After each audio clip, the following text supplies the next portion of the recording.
Welcome to Midwest Paranormal Presents Paranormal Soup. I'm your host, Jason Bland, and tonight we have guest Lesley Mitchell-Clarke. She's a certified hypnotherapist. She's the co-author of the book Intersection, A True Story of Extraterrestrial Contact with Wes Roberts, who is an alien abductee.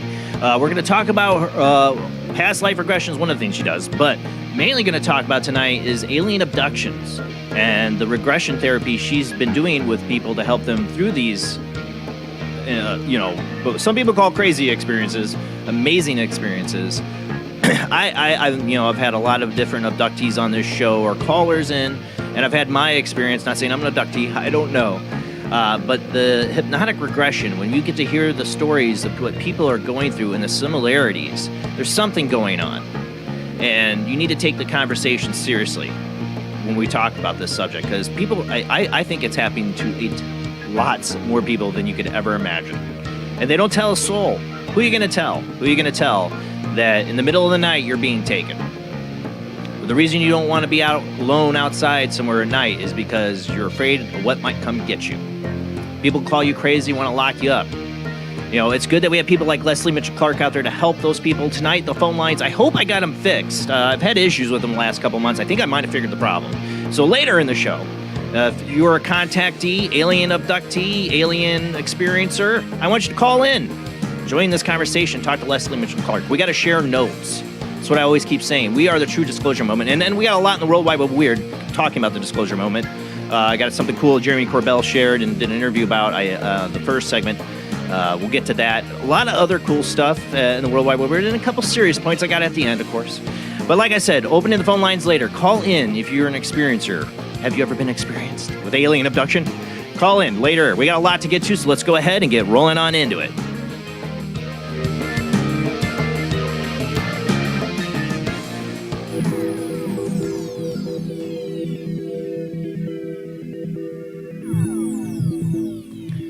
Welcome to another night of Paranormal Soup. As I said before, I'm your host, Jason Bland. Tonight's guest, Lesley Mitchell-Clarke, will be joining us after the World Wide Web Weird, after our first commercial break. We're going to be talking about alien abduction, and she, like I said, is a certified hypnotherapist that works with experiencers and helps them with it, and it's her first time on the show. I love getting in these conversations, especially with people that are experienced dealing with people that are going through this. One of the things I love about doing the show is when people called in and shared these personal experiences on here, because it's hard. It's hard to talk about. I know it is. So thank you to everybody who has, but I want to encourage you tonight, later on, to call in the show, share your experiences. Jamie my beautiful co-host, can't join us tonight. Maybe she'll join in later if she gets home in time, but she's out. Remember Jeff, our old co-host? She's out with Jeff at a pumpkin thing or something, right, Rob? But I got Rob, right? St. Augustine, Florida. How you doing tonight, Rob? Oh, I'm doing better. Zombie arm going away? Yeah. I got, lumpy Rutherford arm now, but yeah. Yes, much better than last week. After the show that I ended early, I told Rob, "You going to the doctor? Going to the doctor." But I went yesterday. Yes. Like I said, we do have a lot of weird to get to in the World Wide Web of Weird tonight. Maybe I'll get a little serious at the end of it, and hang in there with me. But I have a point to say. I'm gonna get in my soapbox at the end. But like I said, we got a lot of weird to get to, so let's go ahead and roll into the World Wide Web of Weird.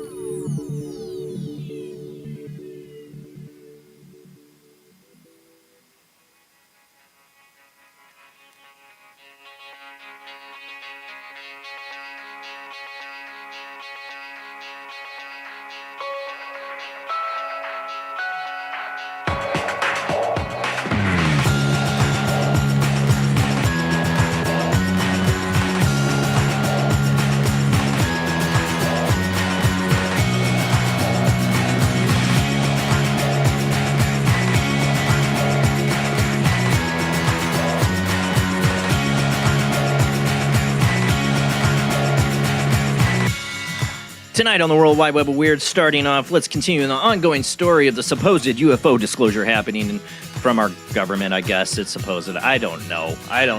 But this one was shared by Jeremy Corbell. He did the documentary with Bob Lazar. He's in a Skinwalker Ranch documentary. And he thought this was interesting, does an interview for this article as well. Is exclusive. More UFO hearings are coming as whistleblowers are called forward and legacy programs are verified by Congress. The little kernel in this article is that they're coming up with a immunity act for all those involved in the UFO cover-up or disclose, secret programs to come forward without being prosecuted for whatever.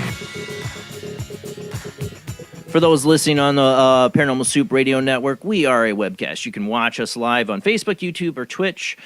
Feel free to join us there or listen as I narrate as best as possible. But let me go ahead and pull up this. This was the post from Jeremy Corbell. I can't read it out. I can't remember. I don't have the post here, but you can find him if you follow him on Facebook. But I don't have time to read the whole article. It's a bit lengthy from the Liberation Times, but the gist of it is, I'll tell you the first part. Sources have told Liberation Times that the NDAA could be passed in weeks after upcoming midterm elections in November. Of course, they got to wait till they secure their seats, right? Although it's cautioned that there are no certainties with regard to the exact timeline due to political divisions, changes in political compositions following the midterms, and the Ukraine situation. Yeah, people, I will do it, and they're out of office. However, sources have stated that the public hearings can be expected after an NDAA is signed into law that whistleblowers have already been contacted to speak before Congress. Basically, it's going to give them immunity to come forward and say, we murdered that person, buried him out in the desert because they saw a UFO. I'm not saying that's what it's going to be. No. But they have secret space programs that they may have lied to Congress before about it. How about that? Because some of these people might have lied in front of Congress before, so now they can't come back and say it's real, so they need a little immunity. Or there's other things. I don't know. I don't want to get my hopes up. They're saying this could happen right before Christmas. That'd be a great Christmas present. But I don't want to get my hopes up. I don't know. It is what needs to happen, though. We do need something put into law, give these guys immunity. Whatever you did it because, you worked for the man or the government or some secret installation or some secret, Illuminati cult. I don't know. But you're going to get immunity. You come forward, tell us all the dirty deeds. You're safe. And now we know. But the DOD is fighting this harder. They mentioned this in the article. The Department of Defense is fighting this really hard. You bet you they are. Yeah, they are. We don't really need this. Yeah, we do. No, we don't. Yeah. You can't handle the truth. Exactly. Yes, always. I don't know if people can handle the truth. I really don't. I don't know if people will care or pay attention if we get. I bet they get out there and they'll get some guys like, some big top colonel will be like, yeah, we have aliens. And everybody like, oh yeah, what's Kardashians doing? Yeah. Oh my God, they booed Kim Kardashian. Who gives up? I don't care about The Kardashians. I care about UFOs and, all the, the secret technology. What's going on? I mean, are they going to, interfere in an oncoming nuclear war we might go into? I don't know. Big questions. I don't know. But what about maybe we should know? Go ahead. What did Kanye do now? Yeah, what did Kanye do? I don't care what Kanye did. He's still a dickweed, but They're all dickweeds. I hate all of them. I don't care. I don't have any personal care at all. I care about aliens, though. And maybe the possible threat of nuclear war happening right now. I'm sure the aliens care more about it than most of the people here on this damn planet. Exactly. God.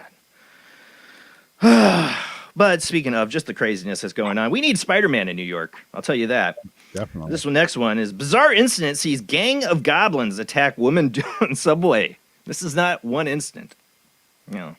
Police were called upon to determine, there's a video of this, I don't have the video, but police were called upon to determine the identities of around a half a dozen women who clambered aboard a subway train and proceeded to attack two 19-year-olds after a verbal altercation turned physical on the evening of October 2nd. The culprits, who appeared to be dressed up as green extraterrestrials, way to dirty and sully extraterrestrials' names by dressing up and beating up people, right? Were clad in brightly colored bodysuits from head to toe, making it impossible to see their faces. A video clip of the incident, which shows mayhem that ensued, quickly went viral on social media. Of course it did.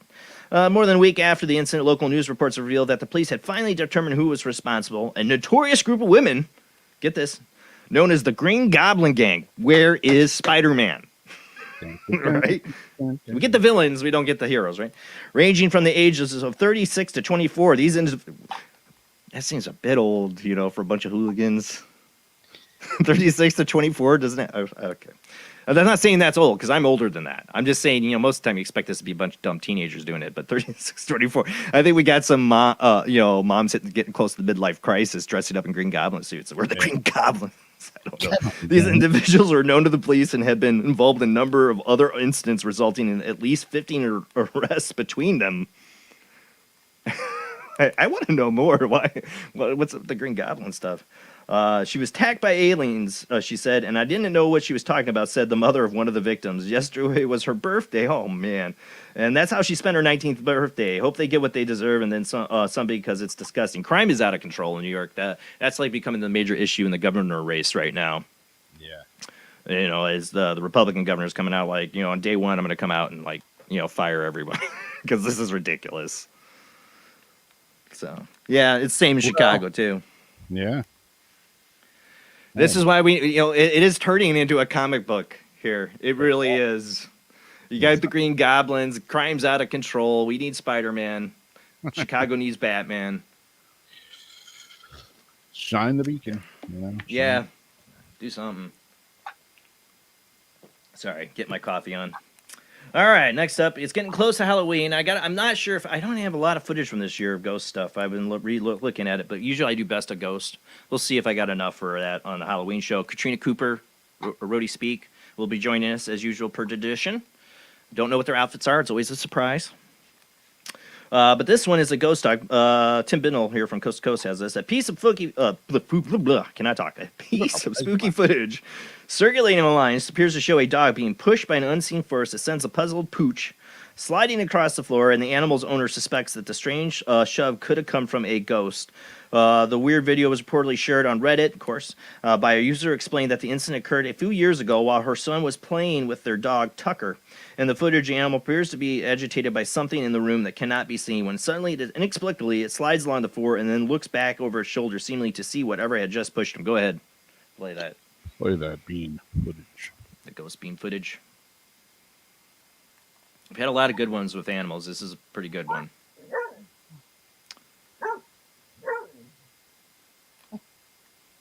It just looks like something pushes it. I have a slow-mo of it. And you see it. Was it sticking again? The video was sticking when we were testing it out earlier.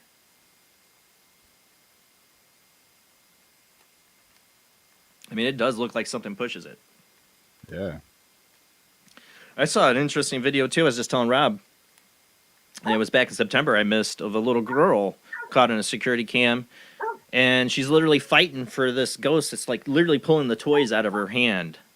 And she's like talking to it and like gets it away and like tells it off and walks away, you know. It's great. Now everybody, that's the only thing I can say I like about our self-police state of security cam footage that we get, Yeah. and or our phones of us videotaping everything. Ghosts can't, it's going to get more and more good footage that way. But the dog, it seems like this isn't shenanigans. It's a real thing. Maybe the dog pushed itself, but it's a weird slide. I don't know.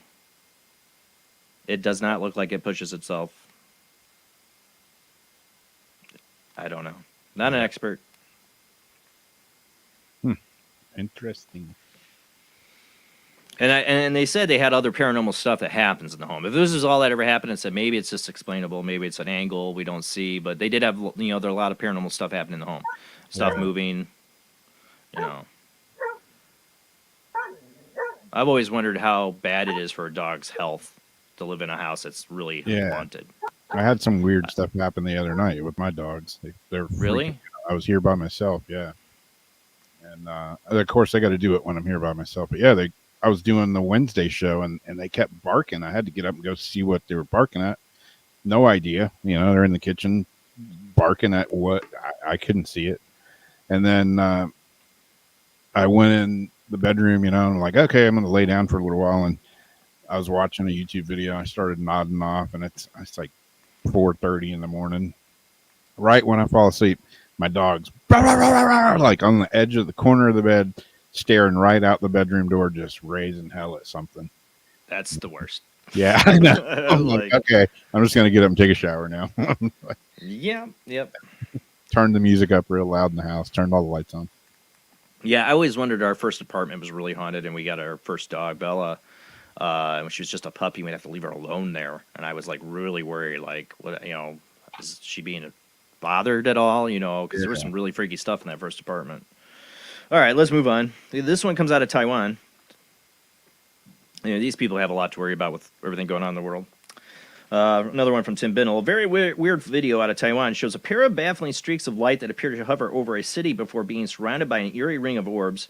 The truly strange footage first appeared online last week when it was shared on Twitter by prominent Mexican UFO researcher and television personality Jaime Musan, you know how I feel about him, who indicated that it was filmed on October 3rd in Taiwan, but gave no further details surrounding the circumstances.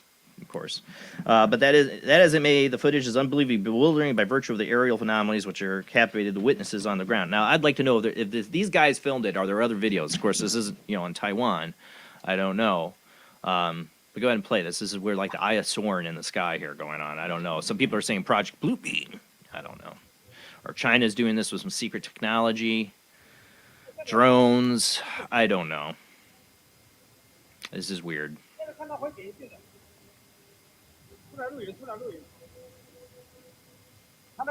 Might want to mute it because there's some kind of music in the background. I want to get tagged or something like.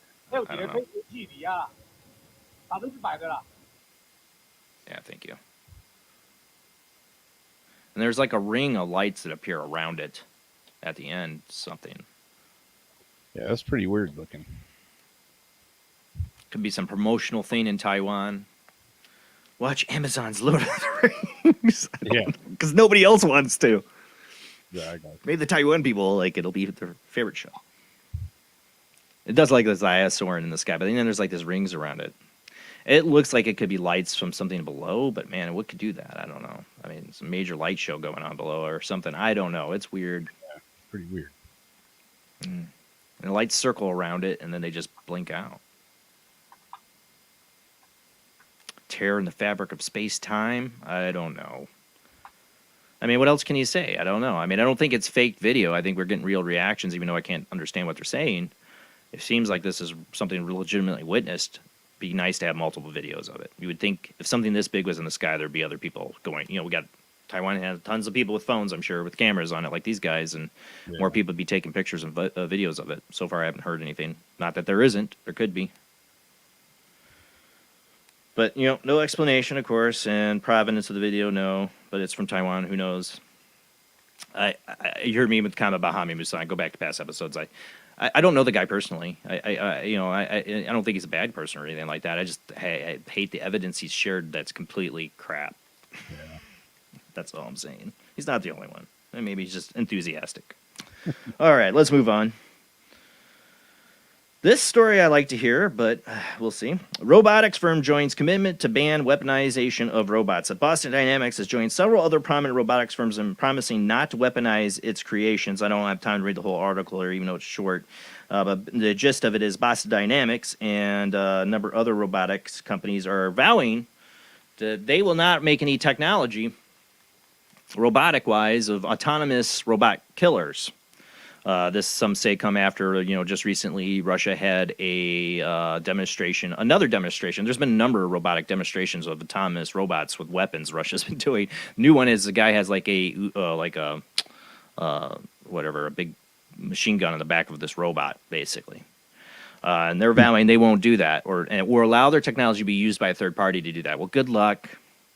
China's out there stealing patents for stuff all the time. They don't care. You invent it, they'll use it.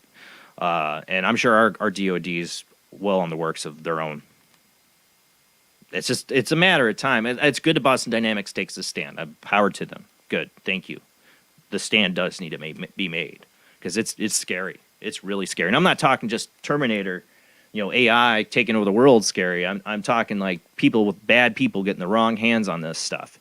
The Murder Bots video that was out years ago. I think gives you a very visual explanation of how bad just a little flying robot could be. We're going dangerous times with the technology. But, the world moves on and people are still stupid. And this next one, God. I'm sure everybody's heard about this one. Climate activists throw soup at Vincent van Gogh painting to protest oil. Because it's an oil painting. And they also glue their hands to the wall. There's a video out there. You can see these dumbasses doing this. I'm not saying this out of I am not saying that there isn't an issue with using fossil fuels. There is totally an issue with using fossil fuels. There totally is. We're totally polluting the planet. And all kinds of other ways we're polluting the planet. Big time.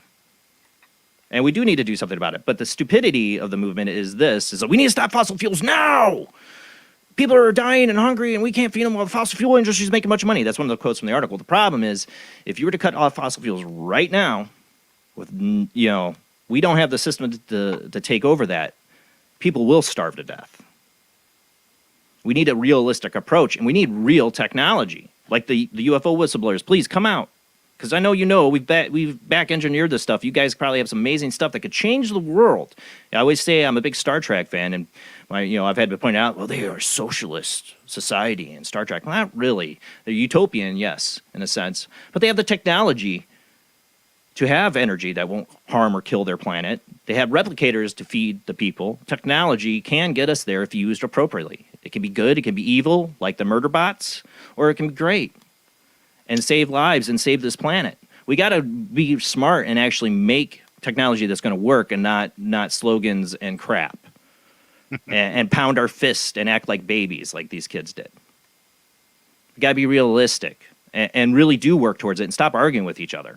That's what's happening. The billionaires are just getting us to divide. They have these kids go out there, do something stupid like this just to get us to argue and go, stupid kids.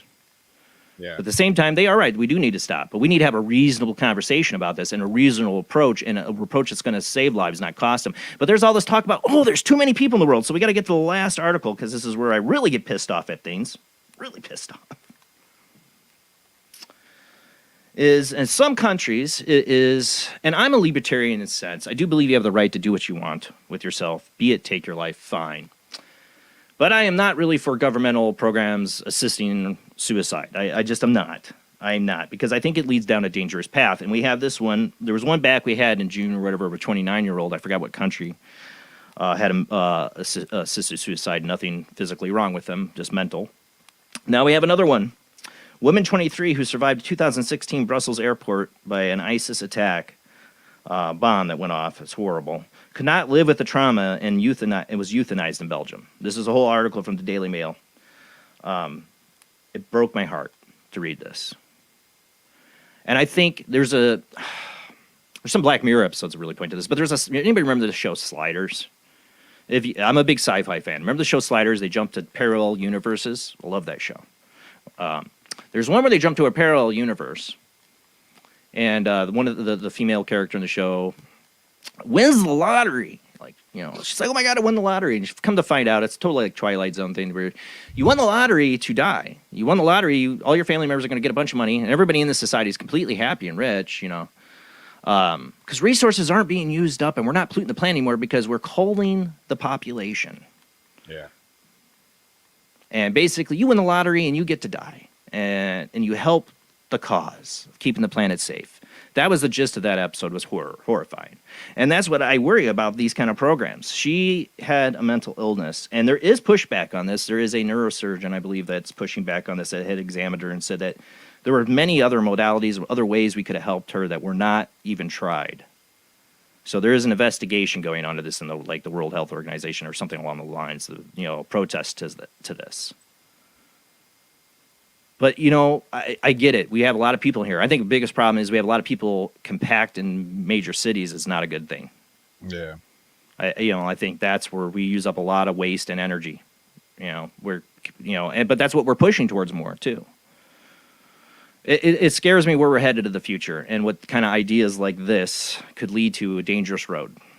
And I don't think this would happen in America, obviously, but one day maybe. I mean, it's happening somewhat in Canada. There's a veteran out there that came out and said that he was pretty much told by the Canadian government when he was trying to get help for his health issues and all this stuff that he should just, kill himself. Yeah. Contrary to popular belief, the future is not bright. I think it could be bright. I think it could be way bright. I think we have to get out of the division. Stop judging other people that are different than us. On both sides, I hate both sides in America in the political system. I hate them both with such a passion. But we got to stop letting the media, which I blame the media, which I hate, and the political parties stop dividing us. Because guess what? We're all in this together. Remember what Reagan said? Watch out. We have that whistleblower thing. If it really happened and people actually stop caring about the Kardashians and stupid crap like that and realize that there could be a threat out there, or maybe a neighbor and maybe a solution to the problems we have, or somebody could help us if we got our act together. Maybe we come together and realize we're all human. We're all human. We're all in this together. This world gets nuked. We're all getting nuked. It's over, people. Stop arguing with people over the stupidest crap. Yep. This world is in trouble in so many ways besides global warming. That's just on the list. That's it. I'm off my soapbox. Just a little perspective. And like I said, this article from Daily Mail broke my heart.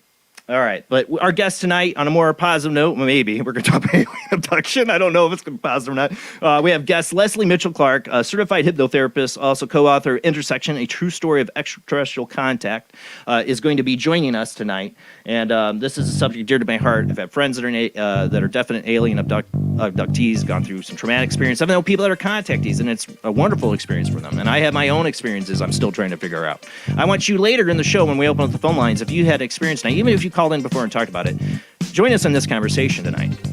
What is your experience? What are your thoughts? What do you think is going to happen here in the world? Did the aliens tell you? I know they tell a lot of abductees about, humans are doing themselves. We need to do something. I know that I've had abductee friends that's the warning they got.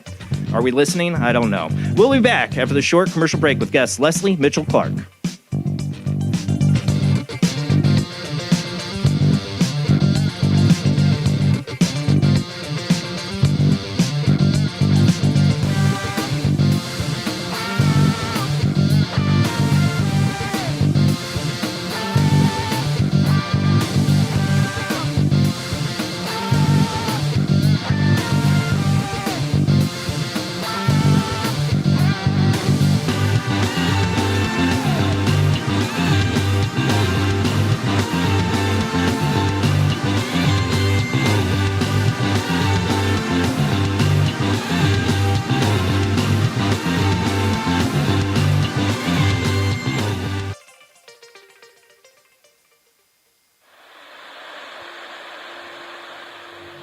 Join us every Wednesday night at midnight Eastern Standard Time for Weird Wednesday, the live stream, with your hosts Jamie, the Living Dead Girl, and Rob, the Phantom, where we'll talk about all things paranormal, including zodiac, astrology, tarot card and oracle card readings, live ghost boxing and spirit communication, where we'll do Voices from Beyond, the Cold Case Files, So we hope you join us live on Facebook and YouTube every Wednesday night at midnight Eastern Standard Time.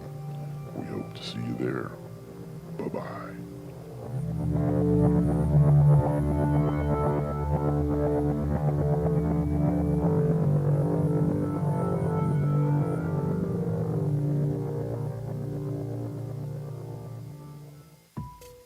Since 1948, Fate magazine has brought you reports of the strange and unknown, all of them true. Fate Radio is carrying on that tradition, bringing you the unusual, macabre, strange, and bizarre. Join host Kat Hobson Sunday nights from 8 to 10 p.m. Eastern on WBHM Digital Broadcasting.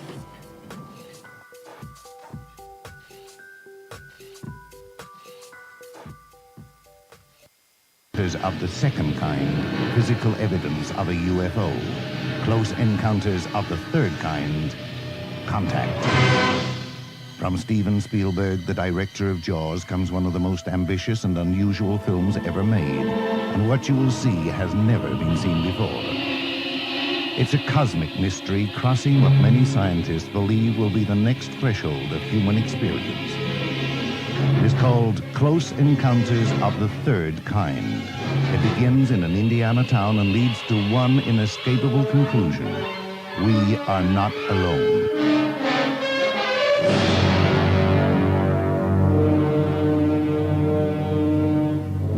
Close Encounters of the Third Kind. Certificate A. Now showing at the Odeon, Leicester Square. The international chart-topping Haunted Horror of Haverfordwest has been described as terrifyingly real, a must-read, shocking and chilling brilliance, genuinely worrying, utterly frightening. Don't read before bed. Described as one of the spookiest writers out there, best-selling author G.L. Davies presents Haunted Horror of Haverfordwest, the true paranormal account that is shocking the world. Dare you enter? Dare you read? Haunted Horror of Haverfordwest is available on Amazon, Barnes & Noble, Kindle, and wherever books are sold. Pray you never have to live there. This is the sound of a space clock aboard a U.S. satellite 180 miles above the Earth. No one winds up this timepiece. It's powered by a tiny battery, a battery that delivers power for years without replacement.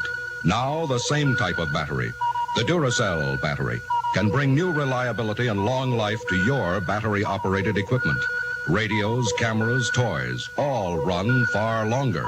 Duracell batteries, the long-distance power cells, outlast any ordinary battery. The same type of battery that keeps space clocks running for years can bring long life to anything powered by batteries. Dura, as in durable. Cell, as in power cell. The Duracell battery, made by Mallory. Are you intrigued by Paranormal Talk Radio? You'll love the new Paranormal Radio app from Talkstream Live. You'll find a great selection of talk shows covering UFOs, ghosts, strange phenomena, and much more. Download the Paranormal Radio app now and start listening to the very best in paranormal talk entertainment, including the network you're listening to right now, the Paranormal Radio app, free in Google Play and the iOS App Store. Switch to DCS ranging. 240, nominal to profile. We're in the pipe. 5 by 5.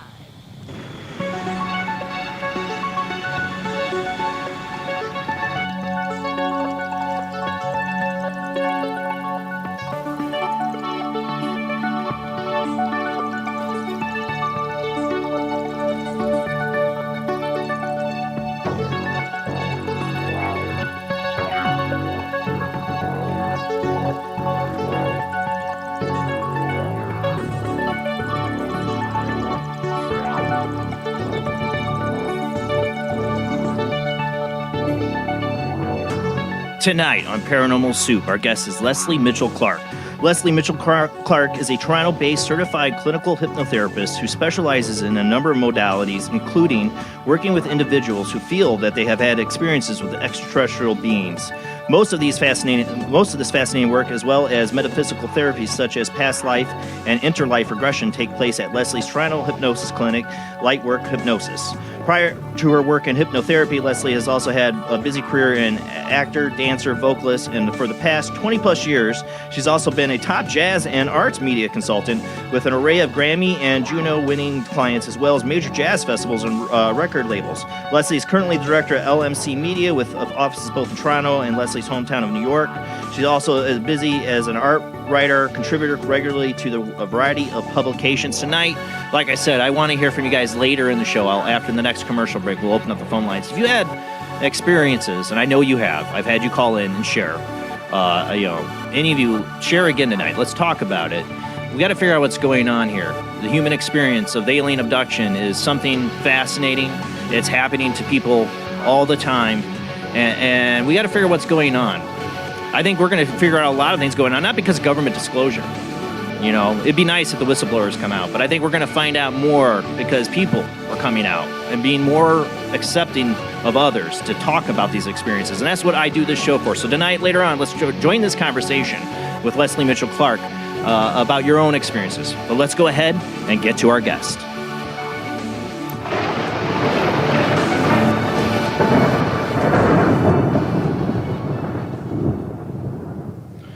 All right, let me get our guest up here on StreamYard. Hopefully this works. You there, Lesley? I'm here. Jason, how are you? Good. Good to have you on the show tonight. Thank you so much. It's past my bedtime, but I'll do my best. Past mine, too, usually. I have to get up early in the morning and take my kids to school. But this is the one night I get. One night I get it, Sunday nights. You're lucky you get one. Yep. But it's great to have you on the show. I'm interested in talking about this topic. I've had, guests and callers that are experiencers of extraterrestrial contact. And we can get into the subject of past life, too. I've had my experiences, and so have my listeners, of past life. I've had a past life regression. It was interesting. I've never had an abduction, hypnotic regression, and I've had friends encourage me to because I've had experiences. Mm-hmm. And a little afraid to. So maybe you can help me with that tonight. But I want to get started where you started at with this and how you got involved in doing hypnotic regression for people who are having extraterrestrial contact. Well, I would have to say that I have always been interested in this subject matter, all arcane subject matter, really. But same here. I always, but I was extremely fascinated with the idea of alien encounters. Now, I also, I'm from the era where we first started thinking about ancient aliens. Eric von Daniken came out with his 8 millimeter film or whatever, Chariots of the Gods. My mom, when I was a kid, had the book on her bookshelf, and I read that thing back to front, man, like so quickly. It set me on a course of like looking at everything biblical as it must be aliens before ancient aliens ever was on. I know. Could it be? But it right? was. So very much like you, I had a keen interest. I had a series of my own experiences when I was a young actor in Summer Stock Theater in the Black Hills of South Dakota. I had a lot of unusual things happen. And but it was a few years later that I actually began to work specifically in this area.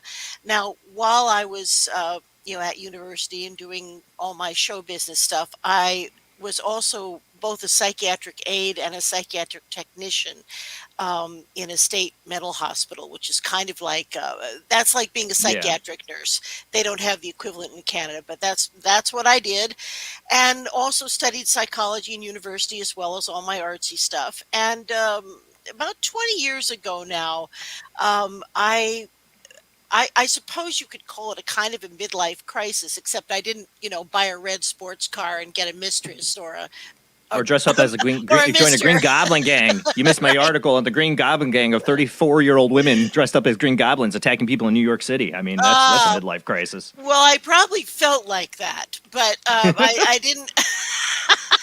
I was lacking in the costuming.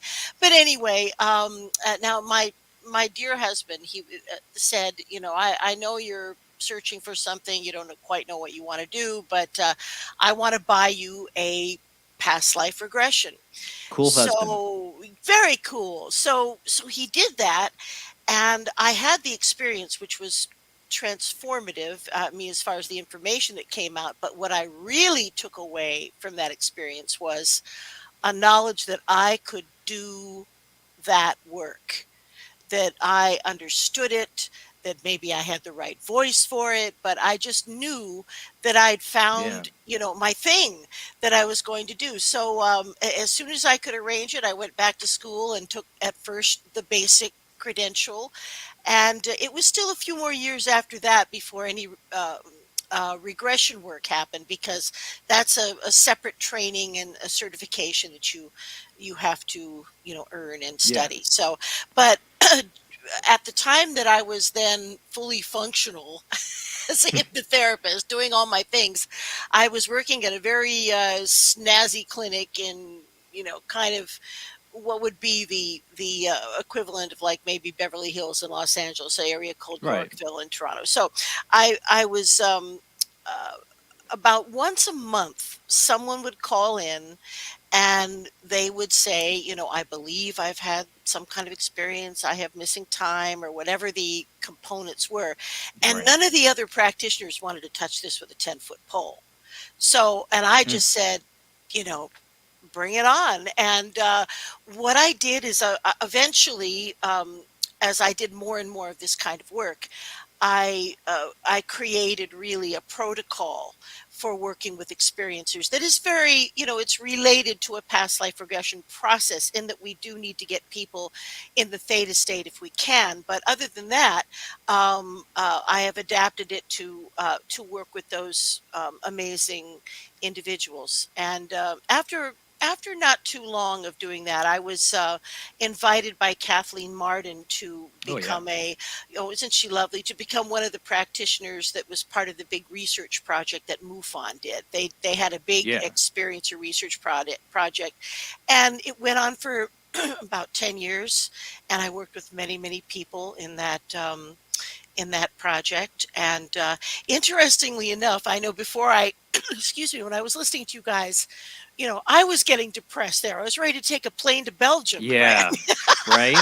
It was so depressing to read that article. I can't even bring myself to read it on air. It's horrible. But what I was going to say is, many people ask the question that you posited, how many of these experiences are good or benign? How many are terrible?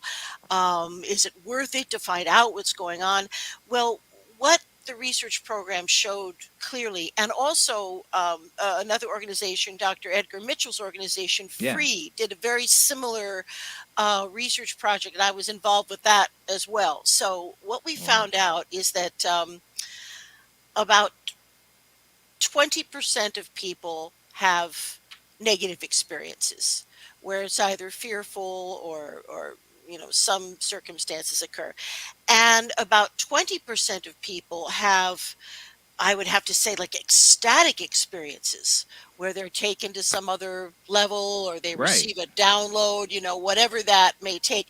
Or it's like an open invitation, it's like, you come with us. They're not forcibly taking you. Yeah. That's right. It's there's a lot of that. If it's your own free will, it feels differently. So, but the majority, so we have these ecstatic experiences and these, frightening ones, but in the middle are 60% of the experiencers. The experiences are just, I would have to say, benign. They're not negative. They're not overwhelmingly ecstatic, but nothing happens that is too painful to remember. So what I say, and this is my party line, that knowledge is power. And I think I don't believe there is any such thing as permanent repression of memory. I don't think it can go on for much longer than 20 years, maybe 30 years in an extended period. That's so interesting, because my friend Terry Lovelace, who's we've had on the show numerous times. Oh, yeah. He went 20 plus years or more without thinking about it. Yes. And me and Terry have discussed off air and on air is there's this, it seems like there's a part of you that is wired to look, even though it's there, that memory's there. You could access some memories, of certain weirdness and events from it. You're programmed to look away from it, like to not think about it. Yes, I think they use our own brain chemistry to prevent memories from adhering on neurons, possibly. So, but yes, I think that the kinds of memory suppressors that are used in the secret space program, which I have to tell you guys, please don't laugh at me. I believe it exists. You're It talking like has Solar existed. Warden?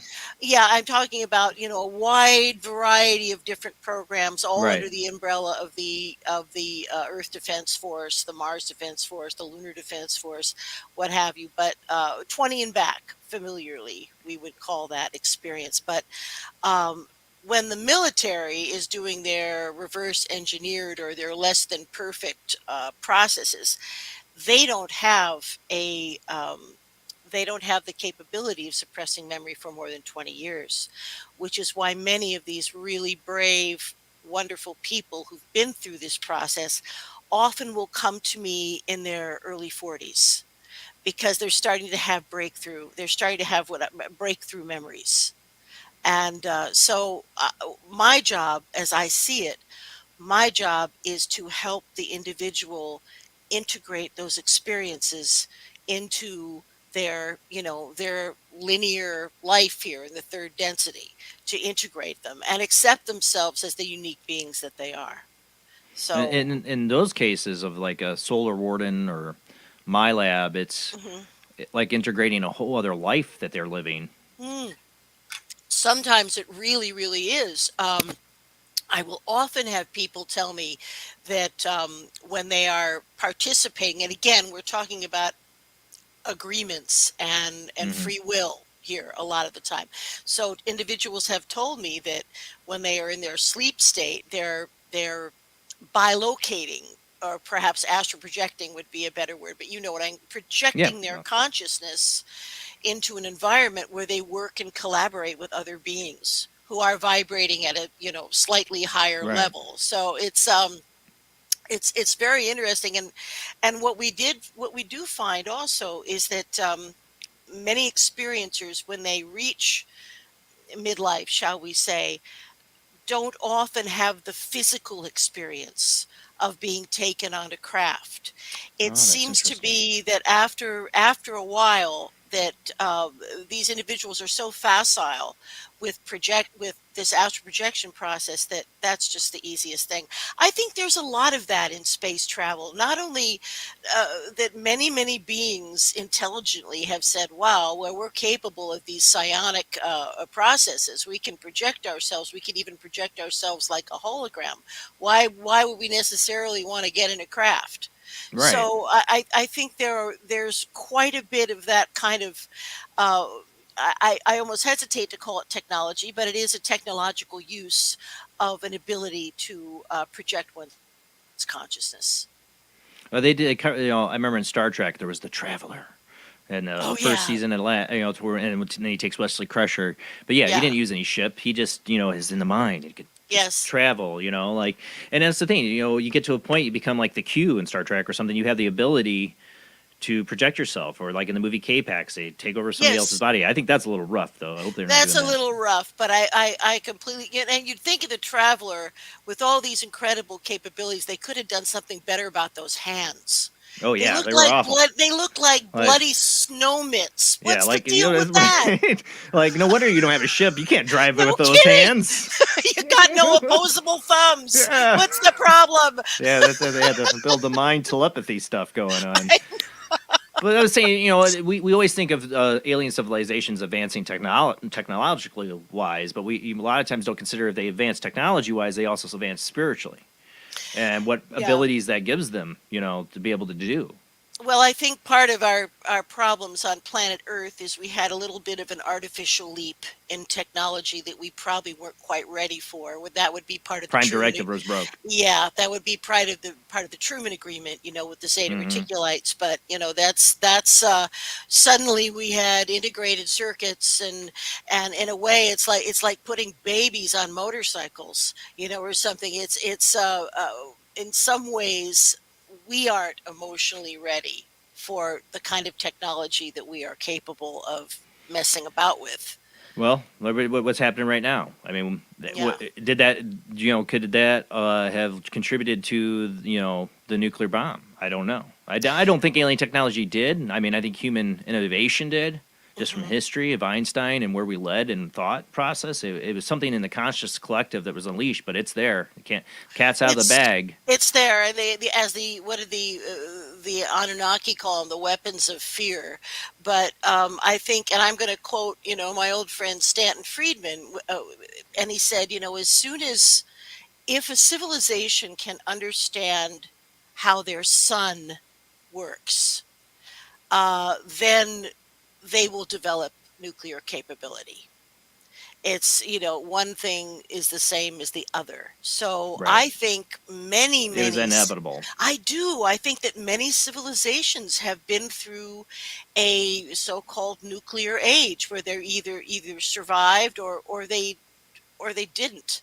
But it's very terrifying to hear, the madman, in talking about using nukes of any sort. It's something I sure never thought I would hear in my lifetime.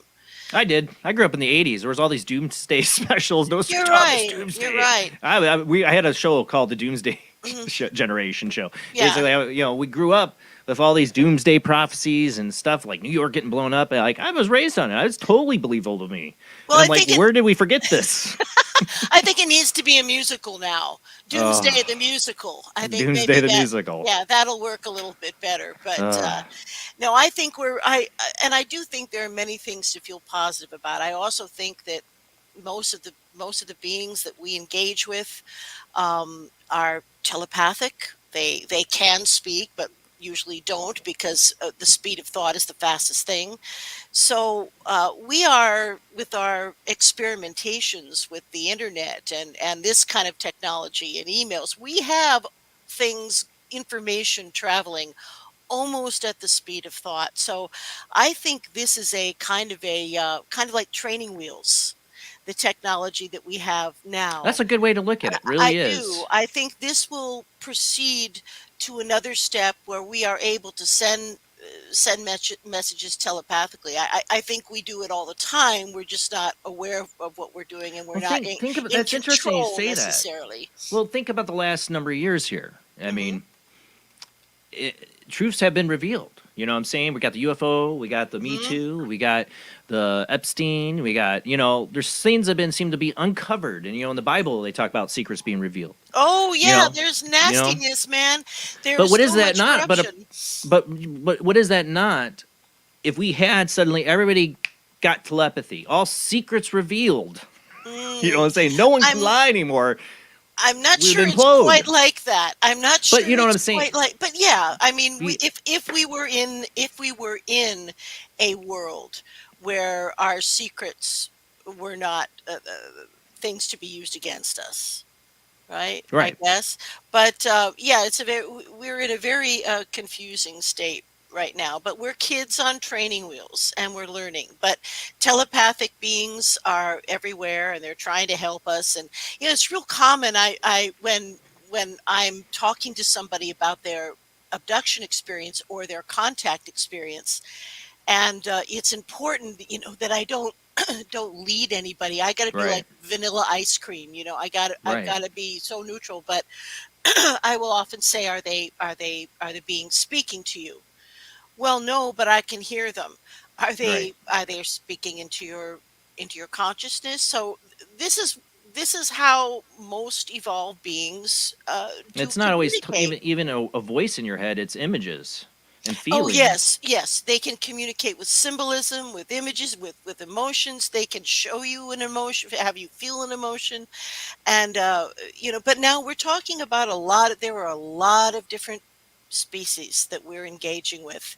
Right. A lot, the late Paul Hellyer, I don't know if he ever did your program, but he was such I a wish. he was wish. such a wonderful man. And he was, for those of you who don't know, he was the the vice premier of Ontario, and he was the minister of defense for the entire country of Canada.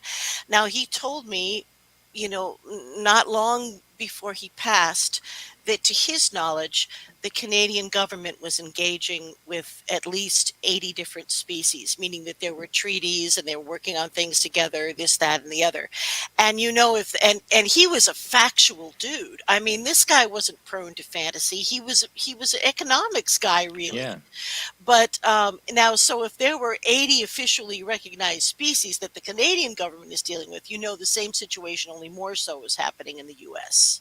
Yeah, I think it's a joint thing between us and Canada. It always has been. It always has been. And, there are those bases that we call the DO line that are cooperative Canadian U.S. military We bases. had to cooperate with Canada for this to work. You had to for airspace and everything else we got going on. Yes, it had to, and it still continues. And I know that some of the MELAB things and some of the other processes that have gone on have happened in those bases out there. Mm-hmm. There's a lot of open territory, a lot of places you could hide stuff in Canada.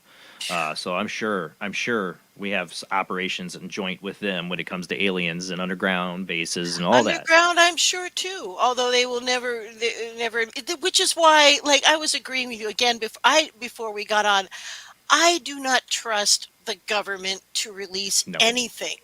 It's not going to be like Michael Rennie in The Day the Earth Stood Still. It's not going to be like that. And I think there have been I know there have been many opportunities for the world governments to get on board with feeding the people and tackling disease and tackling pollution. And their fear of economic collapse, instead of working to build these new infrastrucures, they could fear their own people. Wallets collapse. Yeah, the fear of their own wallets collapsing has being a huge part of the problem. Well, my point was I hate both sides in America, and then when you get to the political spectrum, I hate both sides. I hate the media because they're doing nothing but dividing us. We're not getting real solutions from either side. All we're doing is yelling at each other, and there are real solutions out there. There are real things we could be doing to change this world and save it, and we have to have real conversations about that. But we're not doing it. We're not doing it, and we're going to head to a real dangerous path. So many different ways. I mean, we have regressives. Yeah. We have uneducated regressives who are causing a lot of trouble. That's we do. We have a big problem because on planet Earth, on our little blue planet, we have such a spectrum of, shall I say, evolution or enlightenment, such a spectrum. I mean, we've got Charles Manson and Hitler, and then we got the Dalai Lama over here, and it's very hard for us to move as a people with a concerted, unified consciousness. And I also think that's one of the things that makes planet Earth unique. And it's often referred to as the grand experiment by different species, because we are we're the hybrids. We are the result of various infusions of other DNA. We are the hybrids here, and we don't quite fit on the planet. I think we don't quite fit here. Well, that's the thing. I mean, look at us as our skin burns from the sun. We have allergies. We have all these things that seem like we wouldn't survive very well without having the intelligence we do. Oh, man. As we've evolved. And not only that, but we are the human body. The average human is susceptible to over 6,000 genetic malfunctions, shall we say? You're right. Now, nowhere else in the animal kingdom do we see anything like that. Right. Our DNA has been messed about with. And I think maybe even at some point there were attempts to keep us in our place and to not allow our natural evolution. Or to call the population, as I was talking about in my news segment. I think there's lots of evidence our population's been culled at times. Well, that may be. and it's not necessarily a new idea. I mean, in in the Inquisition wiped out, some say, millions Oh of yeah. people during the Spanish Inquisition. That was almost a genocide of intelligent women. Um, it was we have done stuff like that often, but I don't believe it's a necessity. If you No, I don't travel the either. Earth, That's my argument. it's not a necessity. We have what looks like endless space. It's just these urban hubs, these little hives that we That's what I was just saying on the show. insist on living in. That and the vibrations are chaotic, and people don't have peace. They don't meditate. If people would just meditate, and I don't care what discipline, I don't give a rat's patoot what discipline you follow, whether it's Right. Buddhist or Vedic or Just a whether little you bit of inner reflection, people. just being quiet for Mhm. 20 minutes. That in itself would affect the I think that's a big vibration. problem. That's the big problem in the world, though, is we have so Yeah. much we're not inner reflecting. We're so much focused on Yeah. the outward Or and the external. distractions and external inputs that we're not looking within. We're not thinking internally. We're not thinking about, why did I think this? Why do I feel this? Why Mhm. am I here? Why do I feel this way? No, Mhm. give me a drug. I don't want to feel this way. Right. Our self-knowledge is lacking. Well, we're a people who don't know our history. Mhm. We're people who have a cultural, societal, historical amnesia. Oh yeah. If we could really understand how interconnected we are genetically, there would be no such thing as Like I said, we're all prejudice humans. and prejudice and Right. racism. And even if you don't subscribe to the idea of ancient astronauts, that's fine. But one thing is for sure, the old kingdom Egyptian mummies are full of cocaine and tobacco. Now, where did that come from? Only one place, the Americas. Yep. So people have been far more curious and adventurous and wanting each other's goods than we can even conceive of. They have found Proto-Egyptian hieroglyphs in like Virginia and Yeah. Well, Phoenician there- writing. just look at our mythology and folklore Hmm. and interconnections, like dragons. Everybody's got a dragon in their culture. Everybody's And, got them. They were a real species, and I think to a certain extent we have crypto creatures who could look, be look at the considered gods. Look at the dragons. gods Yeah, between, the Egyptians, the Greeks, the Mayans. Look at the yeah. similarities. It's all the same, and Yeah. in that you could include even the Norse, the Hmm. Hyperborean gods again, and also the Irish had their gods, the I'm Tuatha Irish. De, me too, the Tuatha De Danann, who lived on an enchanted island that disappeared and reappeared. Could have been a craft, Yeah. who knows? Oh yeah, But that totally sounds like a craft. yeah, I mean, it's just we have all these things we share as humans across. Doesn't matter cultures or time. hmm Distance. We all have been sharing this human experience. We're all in this together. One day, something's got to wake us up to that. I think, like Reagan would say, if we all there's sudden an alien threat, even an alien brother, it would bring us more together. That's my one hope of any kind of disclosure. And like I said, I don't believe government's going to do it. It's us. Oh no! And I tell you, if I see that damn Tic Tac one more time, my cranium is going to blow off. And Because Renee they got Eliz- way better footage oh too. my I mean, it's good God, and Renee footage. Elizondo with his little stupid little beard thing there, and the Tic Tac. I can't take it. I can't take it. I'm not interested in it. It's insulting. It is insulting to the experiencers. It is insulting to thinking people anywhere.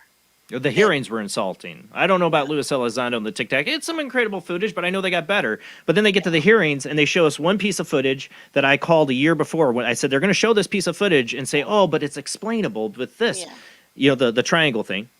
And then they're going to show you a piece of crap, the footage Yeah. that, oh, this is unexplainable. But it's like, Yeah. that's what they did. They didn't Yeah. show the Tic Tac. They didn't No. show or do any Oh, of that's that. right. They didn't even show the Tic Tac. That's right. That's right. That's how much of a farce it was.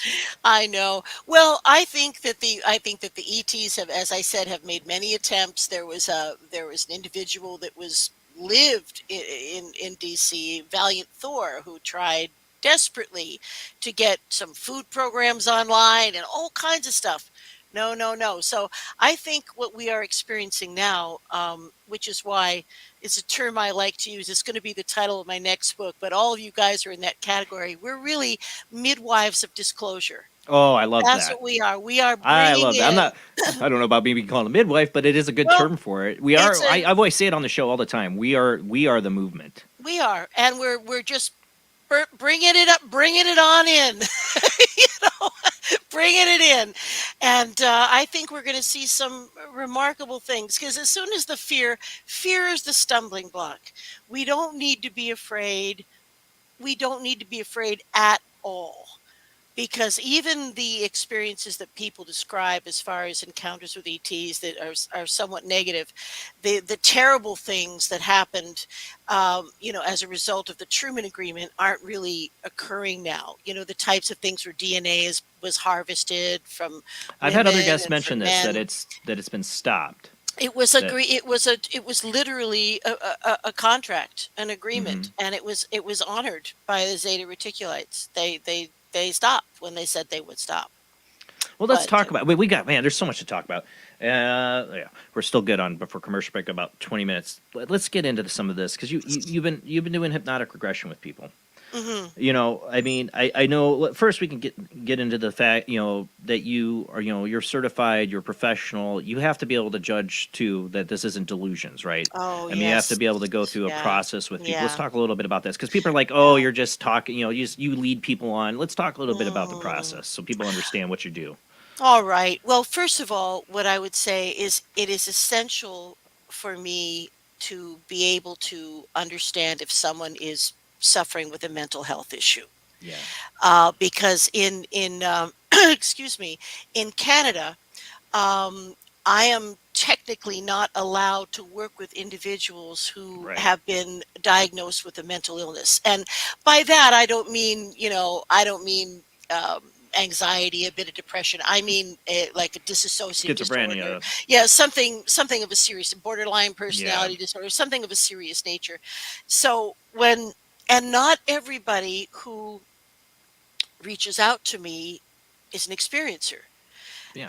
And so but with every person that I encounter, I treat them with respect and kindness and have them tell me their story or their stories, and I take all the time that I need on the phone or whatever it is to try and figure out if this is a legitimate experience that we should pursue. Now, one of my guidelines is um, I like to see at least one partially recovered memory.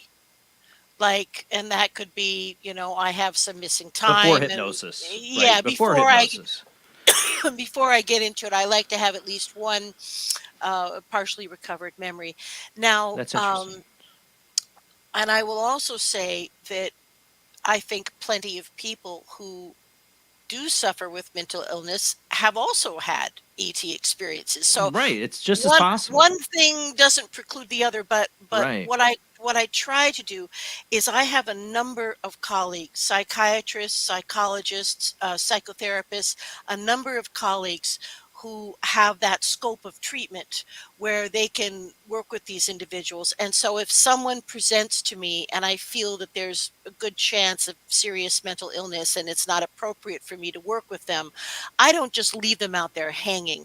I make sure that I get them to someone who can counsel them and listen to their stories, etc., but also be aware of their general mental health and treat it accordingly. Right. So And it's got, I mean, the negative ET experiences have to be having an impact on somebody's mental health too. At the Oh, same I time, if it think is a negative so. one, Yeah, honestly, I don't hear too many like you said, it's like 20%. negative stories. Yeah, Right. and But you even do in get some. some, but the worst things that I have heard, I mean, the worst stuff that I have heard has been done at the hands of human military and The ET MyLab. cooperations, these MyLab things. I've heard some stuff, and I just don't even. It's so horrible. I just can't Right. even go there. Really, See, in I've my always wondered brain. that about my friend Terry Lovelace. We've speculated, is he in my lab? because of I some of the think stuff that's it's happened with him. I think it's very possible. Now, and what's something that a lot of, I've often pondered is, why are certain people taken? Because this phenomena Right. seems to cross all levels of socioeconomic situations, Right. ethnicities. It I crosses mean, all Benny of and those Barty lines. Hill. I mean, that was one of the first cases. You Hmm. have a mixed couple. Hmm. And I think they're one of the bravest people to ever come out. One, to be the Oh first, and God. two, when they're going to be criticized already, just people look at them at that time period. And What a they brave and people they they were were. so brave, and they really suffered under what we would call really bad, uh, really terrible medical practice now. And I can get into that in a minute if you want. But as far as the negative experiences, yes, some people have been traumatized deeply by these terrifying experiences, usually with zeta reticulites, where someone is taken by the And that grays. was the Betty and Barty Hill with Zeta Reticuli. That was their experience. That That's was where during. that term we got that was from them, and it's Mhm. gone in the UFO folklore. Yes. I say that because I need proof. That's how I am. Well, But they it's interesting when you're getting people who have no knowledge of Benny and Barney Hill, right? I mean, you're gonna Wow. hypnotic regress somebody that they don't know about it, and they say Zeta Reticuli. Does that come out? It can, because I will have them ask Right. the beings, where do you come from? So it can come out. Yes, that does sometimes come out, that they are from a binary star system.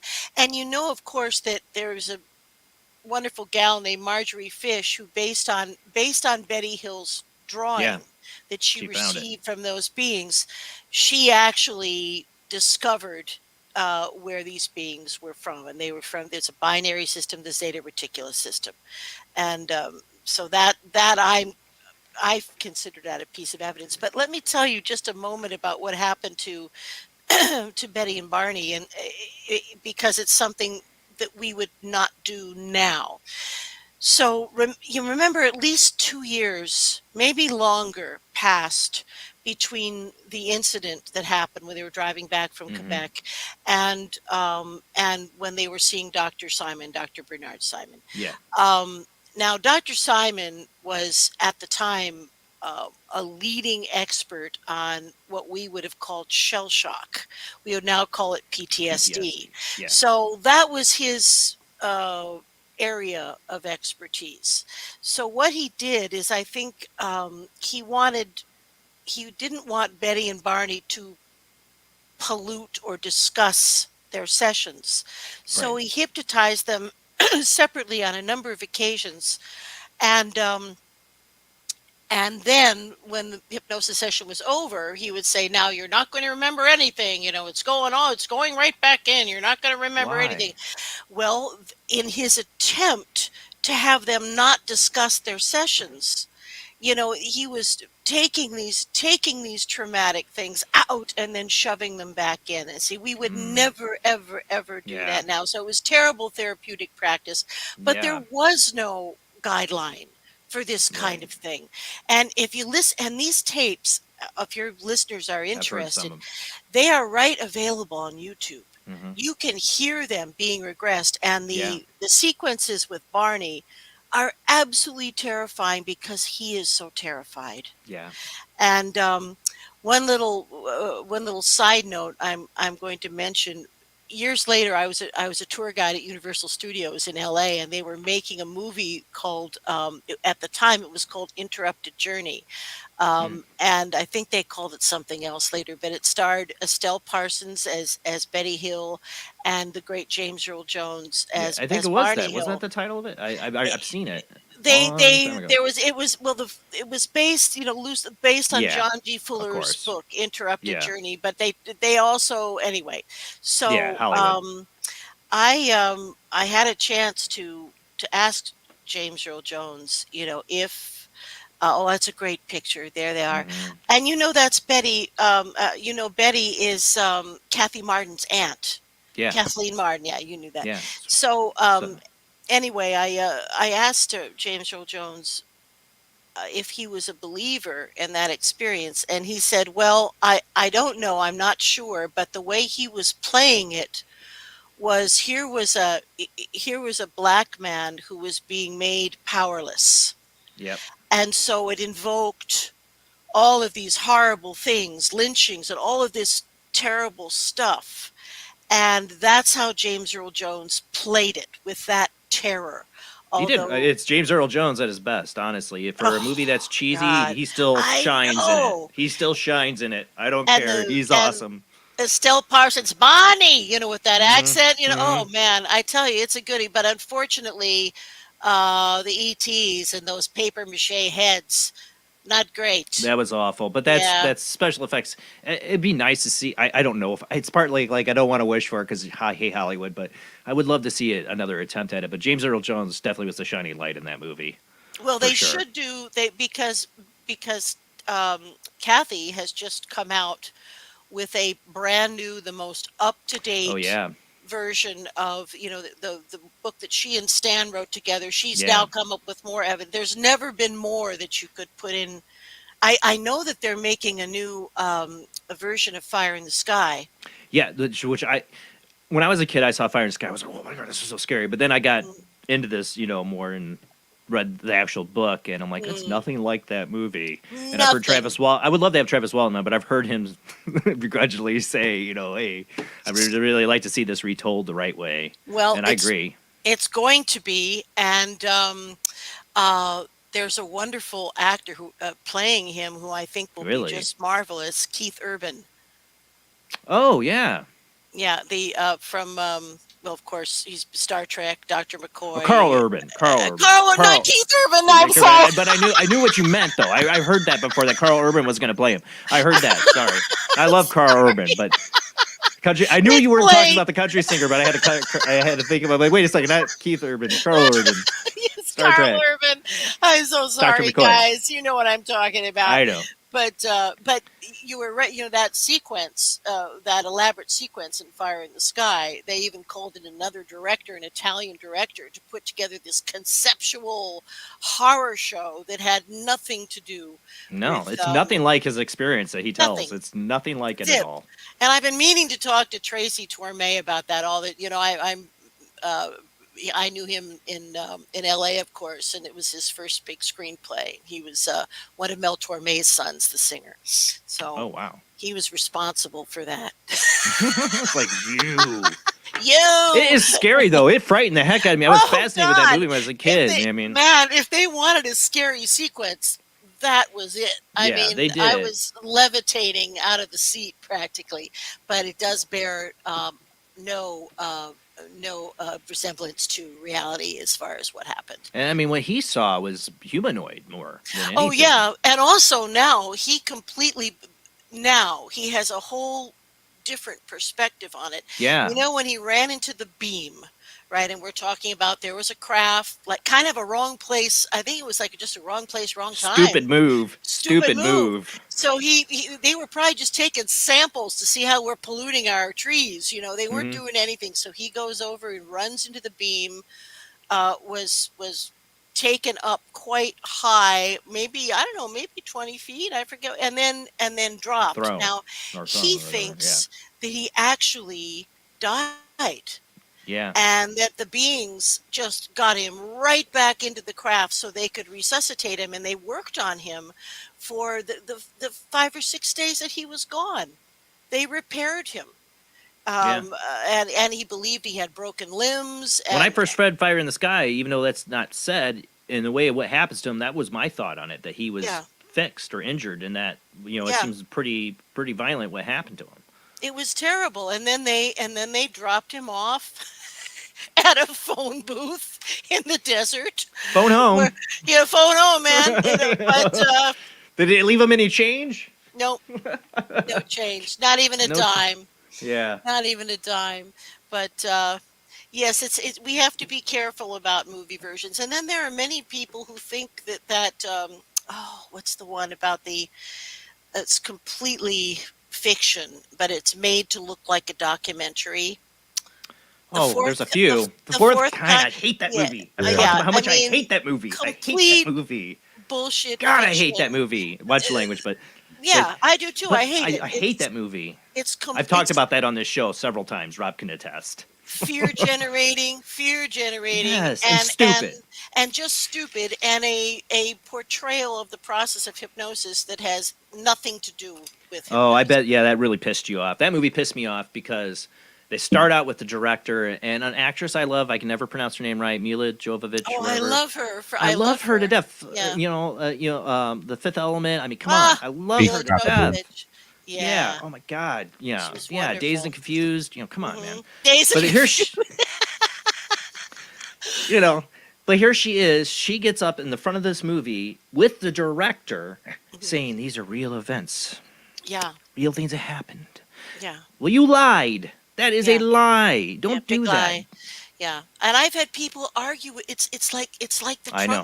It's like the Trump supporters, the big lie. I have had people argue with me and say, no, it's the. I'm going to real call you out on thing." something, though. I'm going to call you out because I hate both sides. I see the same problem with people that support the Democrat side. Everybody's believing a lot of lies lately. A lot on both sides. There's so much manipulation trying to put us against each other right now. It's sickening.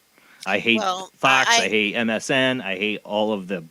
All of them with a passion. I am an American, but I'm awfully glad that I live in Canada. I bet you do. We're like the nice family that lives above the meth lab. That's right. like what. Oh my God, that's so true. I have Canadian friends, and I'm just like, oh, you lucky bastards. Yeah, I'm in Florida, so I know all about the meth labs here. Yeah, I'm in Indiana too, so. Yeah, that's true. But no, I talk about it on the show all the time. There's just such a manipulation going on trying to divide us right now. And so people can't come together and talk about what's really going on, what we need to do to solve problems in this world, not just this country. Well, there used to be, unfortunately, there used to be such a thing as a liberal Republican. Now, when I was a kid growing up, I mean, there wasn't this huge, big difference between, we weren't talking about wild polls and this. It was really about money. The Republicans were more fiscally responsible, probably, and the Republicans had a bigger belief in states' rights. Right? That's really kind of all it was. I mean, some of the Dwight D. Eisenhower was a lovely man who brought forth the first civil rights acts and things. He was a very liberal man. He was not a racist, and he was a Republican. So what's happened is even what the parties were and what they stood for has now been completely distorted. And, I think that goes for both sides. I'm sorry. Well, that's I what think I said. both I'm sides not, are I'm gone not both ways. That's Yeah, exactly what I'm saying. I'm agreeing with you. I'm not distinguishing. I'm saying both sides have gone to extremes that have we're just now gone on completely a big, stupid. Polarization right now. Yeah, So, but that's what I'm saying. We are in a time where it's crucial for us to not be divided. mm-hmm. We need to come together with these experiences, and everything I see happening right now, even with the UFO disclosure movement within the UFO community, is division and people trying to divide, for the stupidest yeah, reason. there's some weird stuff going on. I never would have thought that, but people have their little fiefdoms and their little control things, and yeah, it's pretty funny. We here we are. We're supposed to be all lifting each other up, and peace, love, groovy. And believe me, it's not necessarily like that in the UFO sadly. paranormal community. And we really got to pull together. Mm-hmm. There's a lot happening in this world right now.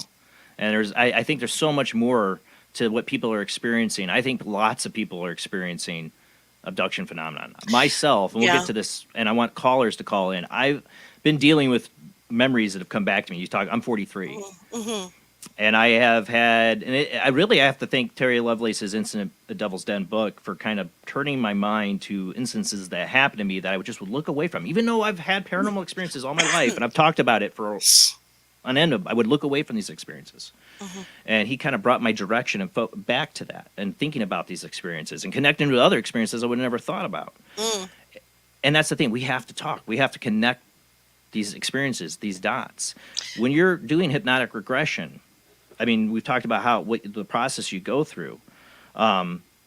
What is your way of knowing this person is really going through it, genuinely? Well, I'm first of all, I'm trained to look at a lot of physical responses as I'm putting people in trance, as I'm relaxing them. I'm looking at respiration rates and all kinds of things. So I know from the physical signs when someone is in a good trance. Now, people they're not unconscious when I work with them. Right. That's kind of a little bit of a Right. misnomer, and I know people don't like to feel that they're going to be unconscious and out of control. Well, Right. it's not like that at all, because you as the subject are always in control. All hypnosis is really self-hypnosis. I'm just a guide who knows how to talk to the subconscious mind and get in there. So I spend a lot of time inducting people into a nice, comfortable trance. So that usually takes me 20 minutes or so to get you where I need you to be. And then people are talking to me back and forth. I'm asking questions. I'm just asking benign questions. Where are you? What does it look like? Is there anyone with you? I mean, it's and hopefully most of the people that I work with are what I call, what's the word I'm looking? Quick processors.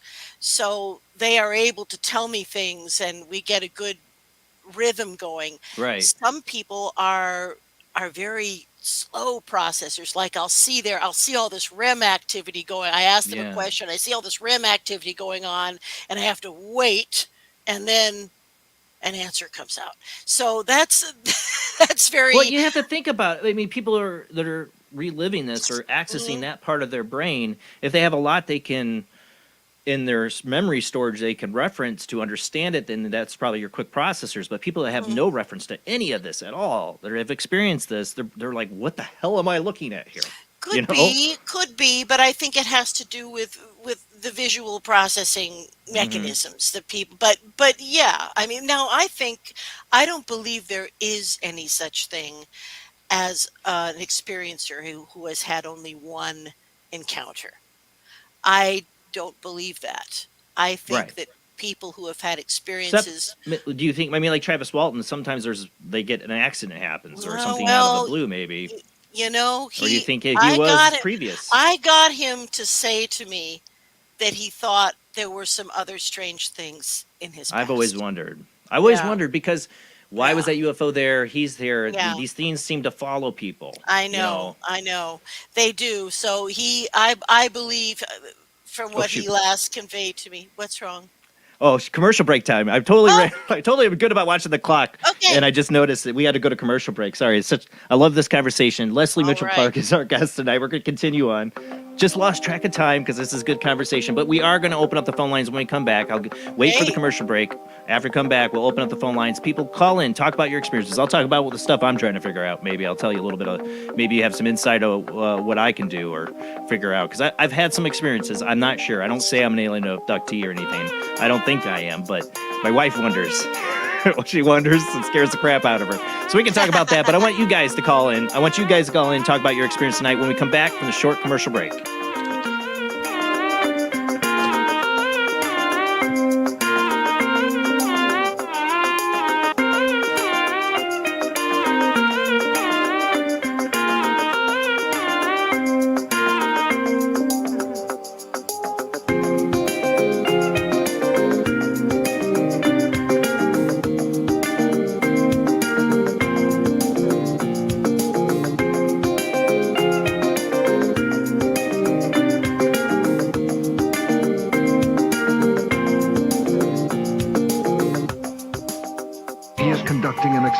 Into the combined effects of sensory deprivation and hallucinatory drugs.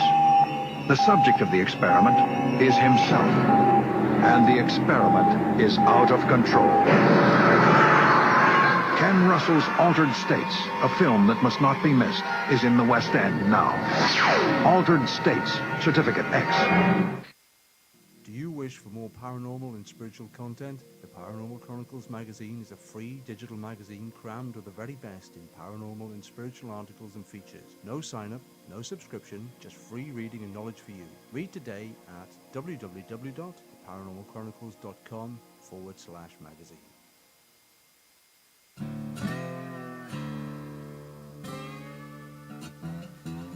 Oh, come on. I'm Southern, but... Nope. That'll do. Hello.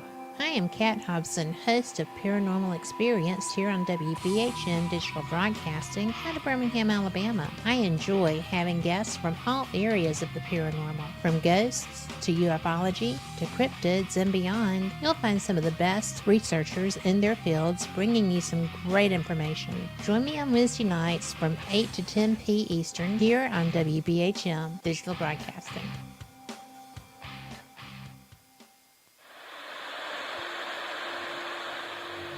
Join us every Wednesday night at midnight Eastern Standard Time for Weird Wednesday, the live stream, with your hosts Jamie, the Living Dead Girl, and Rob, the Phantom, where we'll talk about all things paranormal, including zodiac, astrology, tarot card and oracle card readings, live ghost boxing and spirit communication, where we'll do Voices from Beyond, the Cold Case Files. So we hope you join us live on Facebook and YouTube every Wednesday night at midnight Eastern Standard Time. We hope to see you there. Bye-bye.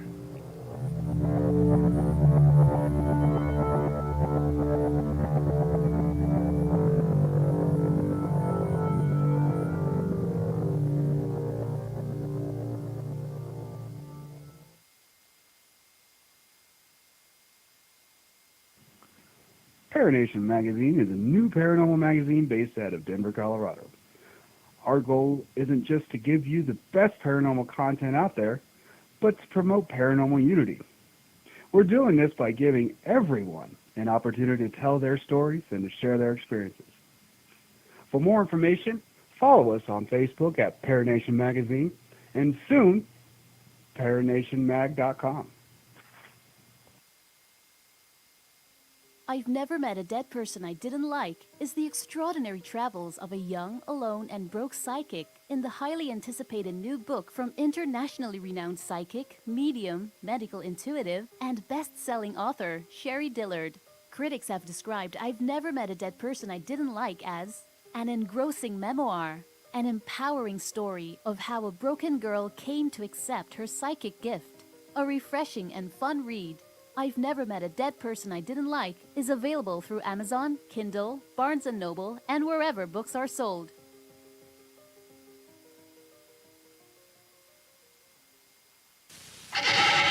Edgar Allan Poe wrote Spirits of the Dead with a pen dipped in warm blood. You will see the ultimate in terror with this important all-star cast. Brigitte Bardot, Alain Delon, Jane Fonda, Terence Stamp, and Peter Fonda in Edgar Allan Poe's Spirits of the Dead. Only Poe's demented genius could bring to the screen such horror and evil. Spirits of the Dead stars Brigitte Bardot, Alain Delon, Jane Fonda, Terence Stamp, and Peter Fonda. Directed by three masters of the cinema, Federico Fellini, Louis Malle, and Roger Vadim. Spirits of the Dead is an adventure in terror beyond your wildest nightmares. Spirits of the Dead in color is rated R. Please, Spock, do me a favor. And don't say it's fascinating. No. But it is interesting.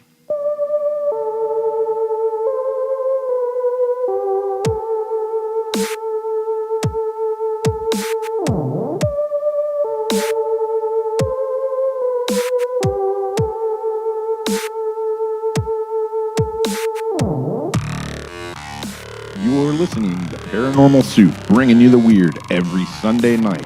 Call into the show and join the discussion.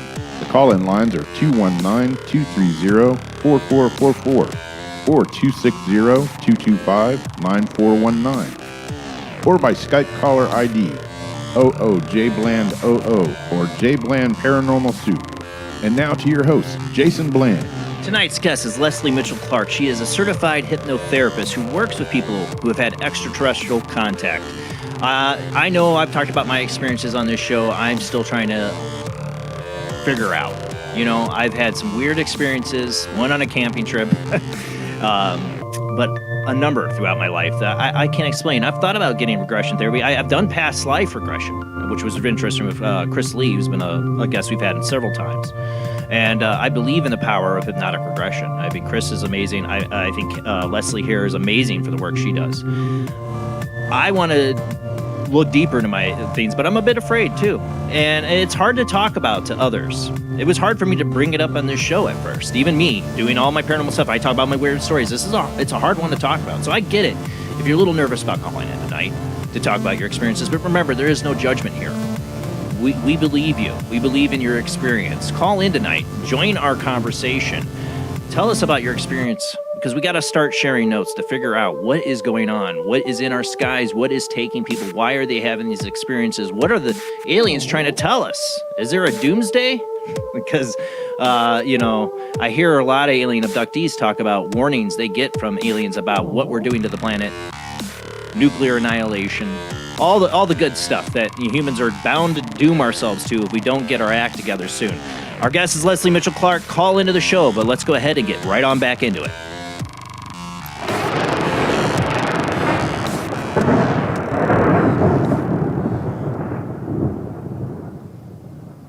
All right, let me make sure I got the phone lines open here. I hope I fixed something tonight. We'll see if it works. Call in, help me test. Because I've had issues where people call in and it just hangs up on them. I got to call them back. Hopefully that doesn't happen tonight. I think I might have fixed the issue. We'll see. Technical problems, hopefully, aside. Our guest, Lesley Mitchell-Clarke. Let me get her back on. Thank you, Lesley, for still joining us here. Hopefully we get some phone calls to talk about. But I've been dealing ever since, like I said, I read Incident at Devil's Den. I've had these thoughts. I always looked at them as dreams. Okay? And maybe that's what they were. I have one paranormal experience I'll just get off my chest right away that everybody knows about. I have it in next week's guest, by the way, is Mike Ricksecker. I have it in one of his books, Paranormal Encounters, Mike. Volume 2. Okay. Yeah, great guy. Love Mike. And my story ends up being like the longest in that Volume 2 book. It's 52 pages long. And I can't wait to talk about, because I know he's done some more work on this subject of shadow people. I had a shadow person experience. When I first started getting into Terry's abduction experience, and I read other abduction experience stories, Travis Walton, Whitley Strieber's Communion. I read that a long time ago. I was a kid. I saw the movie and I had to read the book, It was Terry's incident camping trip, in a sense, that maybe brought it out, because mine was a camping trip. But before that, months after that camping trip, I had a shadow person experience for months. It almost drove me to the brink. Most people look at it as demonic or paranormal. It was astrally taking me out of my body at night, and it did this to two other friends. It's a long story. I'm not going to get into all of it. But it would torture us mentally.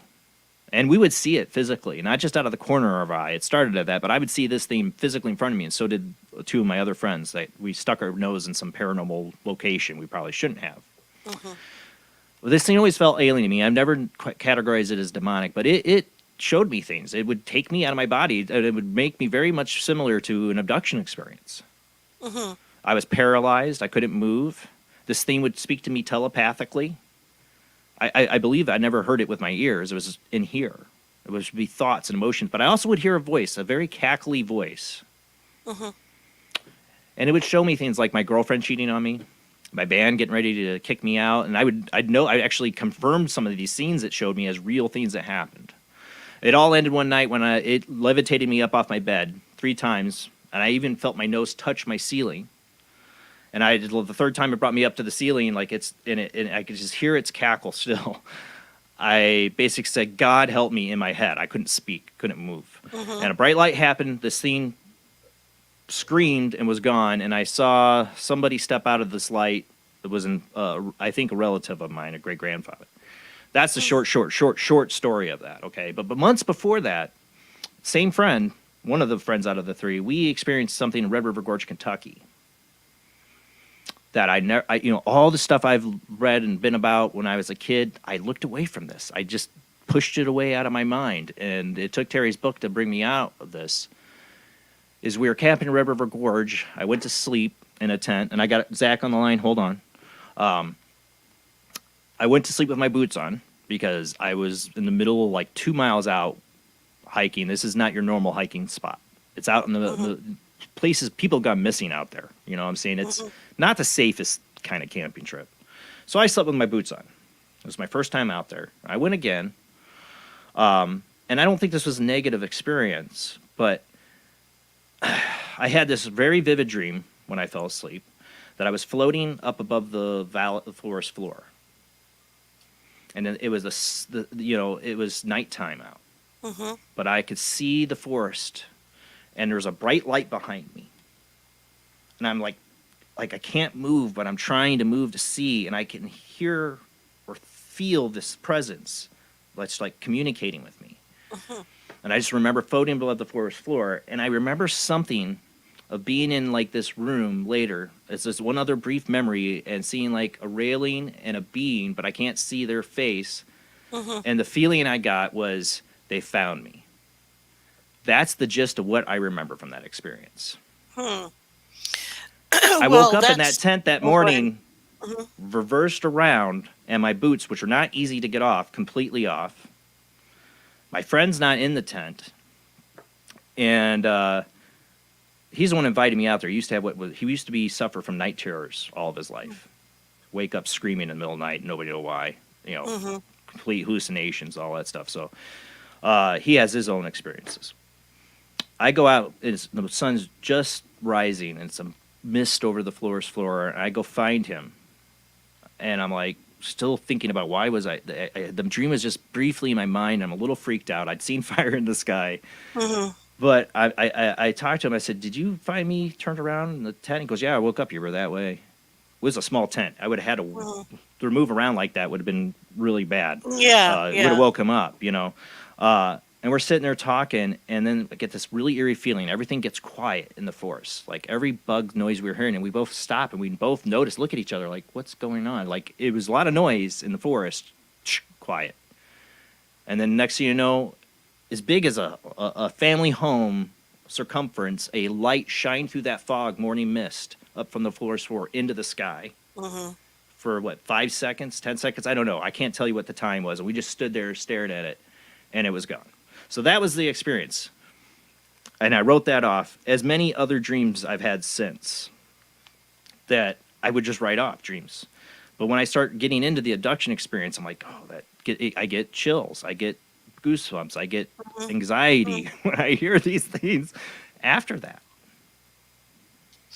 Well, it sounds very legitimate to me. In other words, if you came to me, I would say, let's explore this, because there's certainly now a lot of times when these experiences start to pop through to our consciousness, they have this sensation of feeling almost like waking dreams. And they are bubbling up in some phase of sleep, but they have a kind of a different clarity to them. I find they feel a little bit more like waking dreams, and it really does sound like you had a legitimate experience. And if you had a legitimate experience that one time, there are probably others. I've had others that I said, I write off as dreams. I don't think they're necessarily dreams. Yeah. I don't think so. Now the shadow person situation is kind of fascinating, because I think we need to remember that there are all kinds of beings out there, including what I would call ultra-terrestrial beings. You're right. Who dip in and out of our reality, and I think Mike is the expert on this, but I think that shadow people can fall into that category. I think they are interdimensional travelers who are not necessarily like this thing from was having another fun in planet. games. Oh yeah, and That's what it felt like. reminds me very much of the the shadow people, and this kind of thing reminds me very much of the Islamic belief in the jinn, which they say are made out of smokeless fire. Yes. And they say, and the jinn they're just another phylum Mischievous. of beings, and some of them just love to mess around with humans. Yes. Some of them just love, there are good jinn, and there are, just like there are human beings, and there are ones that are like tricksters. There's jerks. And jerks. So that sounds to me very much like an experience with some type of an ultra-terrestrial being who was enjoying creating some chaotic energy. It did. And that's the reason I do this show, is because at that time, after that experience, and it's how my heart goes out to people who were really going through like a negative abduction experience, especially, is who are you going to tell? Who are you going to talk to? I was a teenager. Like nobody's going to believe me. It put me through hell. I almost lost my mind. Yeah. All right. We do got Zach's been waiting on the phone, so I want to get to Zach's call here. How you doing tonight, Zach? I'm doing pretty good, brother. How you doing this evening? Doing good. Thank you for hanging in there. Anytime, man. All right, so I'm going to go ahead and I'm going to share my own contactee experiences. And Lesley, I just like your interpretation of it.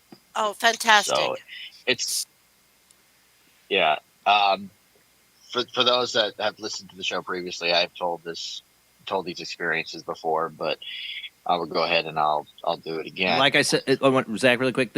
Zach is here. I know people have called in the show before and shared their experiences. Please feel free to share again. I know some people are like, oh, we've heard Zach.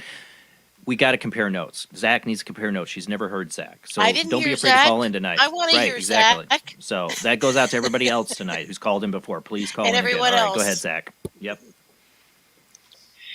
Yeah, and ironically, it was actually this show that I first came public with my experiences. So it started in April of 2009. I remember going out in my backyard because my mother claimed that she saw a bright flash out in the sky. And I looked up, and sure enough, I see this bright white flash. It only lasts for a second. And it happens 2 more times, usually within probably about like a 5-minute interval, if I could put it like that. And I didn't think too much of it. It did catch me off guard, but I brushed it aside and I went to bed. Well, the next morning, it had to be around 6 to maybe 6:30 in the morning. I wake up, I'm on my right side, and I can't move.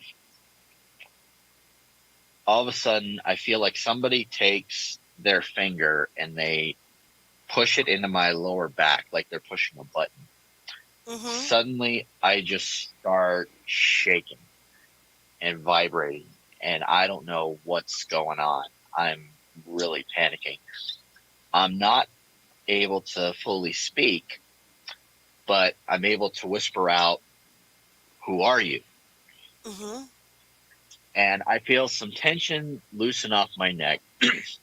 I turn slightly over my left shoulder, and standing right by my bed was this tall, blonde-haired, pale-skinned being in a silver jumpsuit. Now, what really took me by surprise is the fact of this being's eyes. There were absolutely no pupils inside. It was just pure white. And all I kept saying was, "Who are you? Who are you? Who are you?" And finally, I just feel like I'm released from this massive shaking, and the being is gone. And at the time, I was completely shocked. Because I didn't think that something could take a hold of me like this and make me lose control of my body like that. Oh, yeah. Understandably, at the time, I was very shaken about it. But at the same time, it was confirmation that whatever was, sending out these lights the night before Mhm. they had some means to communicate with me. Yeah. Well, during that summertime, this was about 2 months later. I was taking my brother over to karate practice, and this is probably about maybe 5:30 in the evening, so the sun hasn't really set yet. But as I'm driving along, I see this silver sphere that's in the sky, and I suddenly see a light emit from the center of the sphere. It slowly starts to engulf the entire sphere, and then suddenly it vanishes. I'm thinking, okay, somebody's watching me.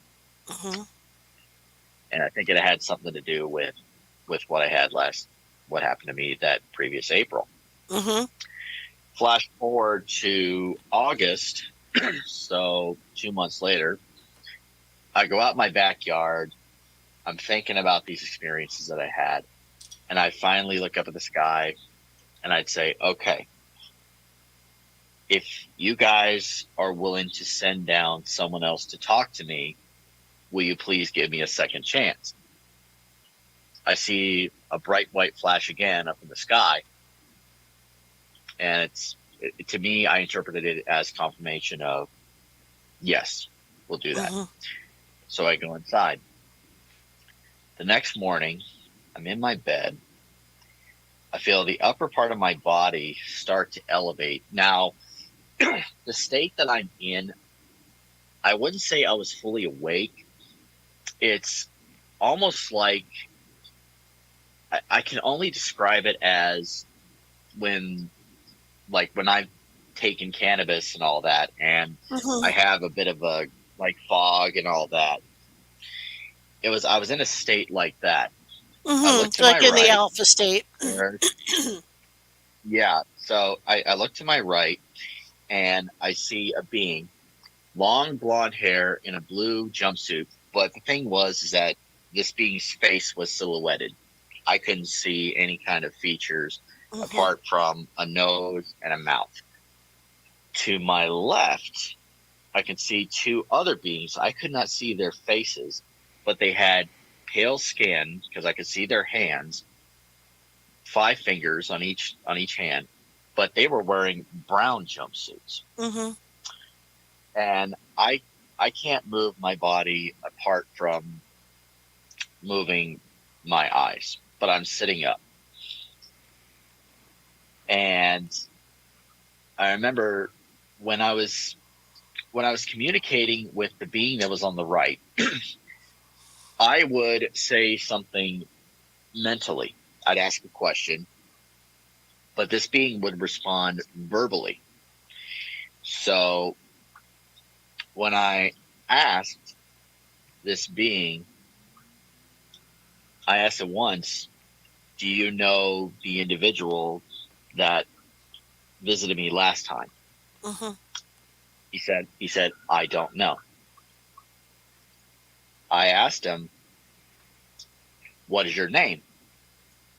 The being verbally responded to me, 92.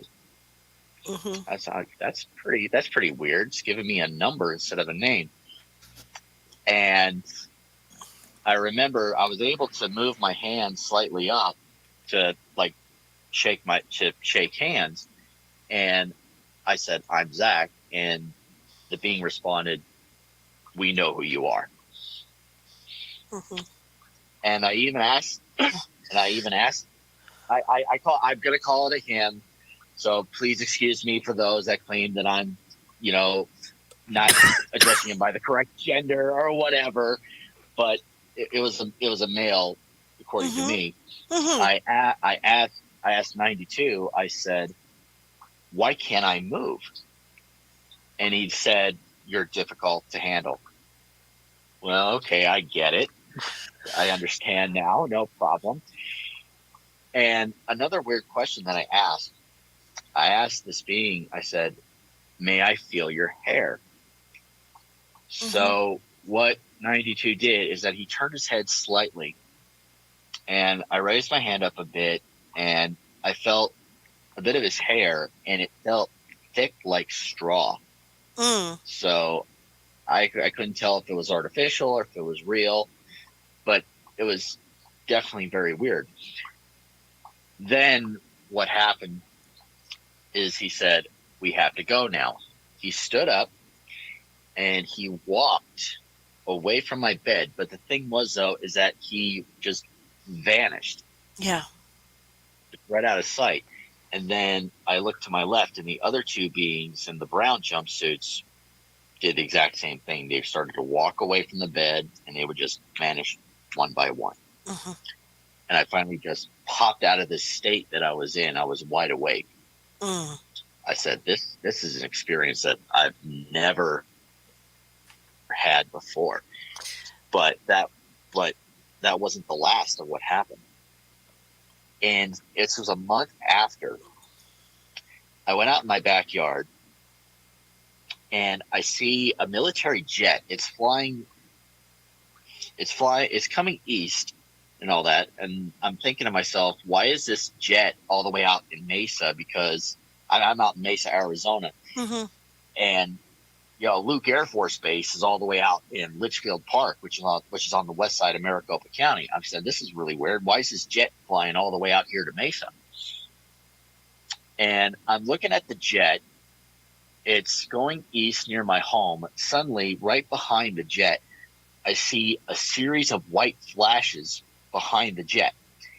And when I would see the flashes off in the distance, this had to be north, I would see another series of bright white flashes. And when one craft would flash, the other one would follow. Mm-hmm. Now, the one that was following the jet, it circled around my house, and suddenly, as it was circling around my house, I'm sorry, the craft was south. I'm sorry. It was the other craft was south. I'm sorry. Mm-hmm. I had my directions wrong there for a sec. Anyway, as the jet was circling around my house, the one that was following the jet just shot up, complete light, gone. And the jet circled around north and went back west. Mm-hmm. And after that, the encounter stopped. And based on just my analysis looking back now, is that I think that the experiences themselves, they weren't negative. I think it was more benign, just as she said. Most of them are. Mm-hmm. Yeah, it's like I think it was more just like it was validation of just a lot of beliefs that I had for many years. It's just somebody finally came down to reaffirm that what I believe is real, but it had to stop because personally for me, I think the government was starting to see what was going on. But anyway, Lesley, I'd like to get your interpretation based on what I told you. Well, I think that these are very vivid recollections with a lot of detail, and you would be a very good candidate for a regression process. I think what you experienced possibly with the temporary paralysis and all that, and maybe even what the being was referring to, is it sounds like you had a rough trip back into your body. Like they may have not come to take you physically, but you definitely left your body in your astral form. And sometimes it can be a very rough reentry. And that's when we get these feelings of sleep paralysis sometimes because there are there are chemicals that we make that are designed they're paralytics. They're designed to cut off our ability to use our limbs, etc. And that's so we don't act out our dreams because the brain doesn't know the difference between dreams and sleeping. And I think I think it's probably when you are involved in some type of astral projection process, and I'm only using that word because I don't have a better word, but when you're involved in that kind of transportation, there does seem to be sometimes a rough time getting back in. And when you were looking at the beings, one of the interesting things that tells me that this seems more like an astral experience is because all they simply did was, flipped on their consciousness or flipped off their consciousness and they were gone. It sounds to me as if, and it felt physical because these events are psychophysical. There is matter involved. It's just lighter matter than what we are used to in our third density.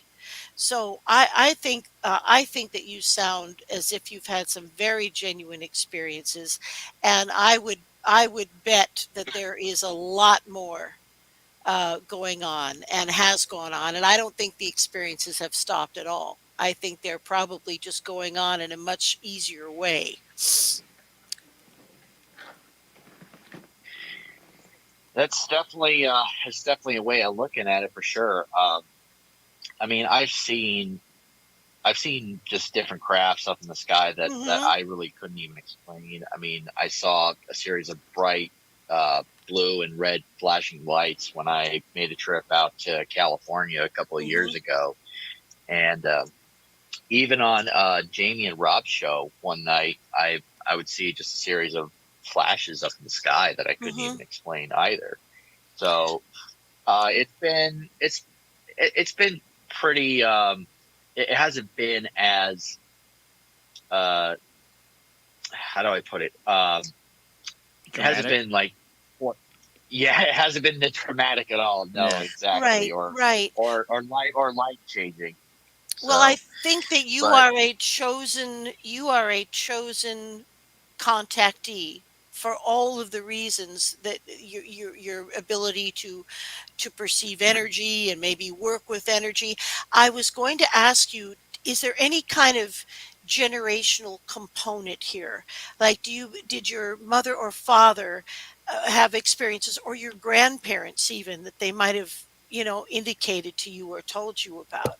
Because that is often what we see, a generational relationship.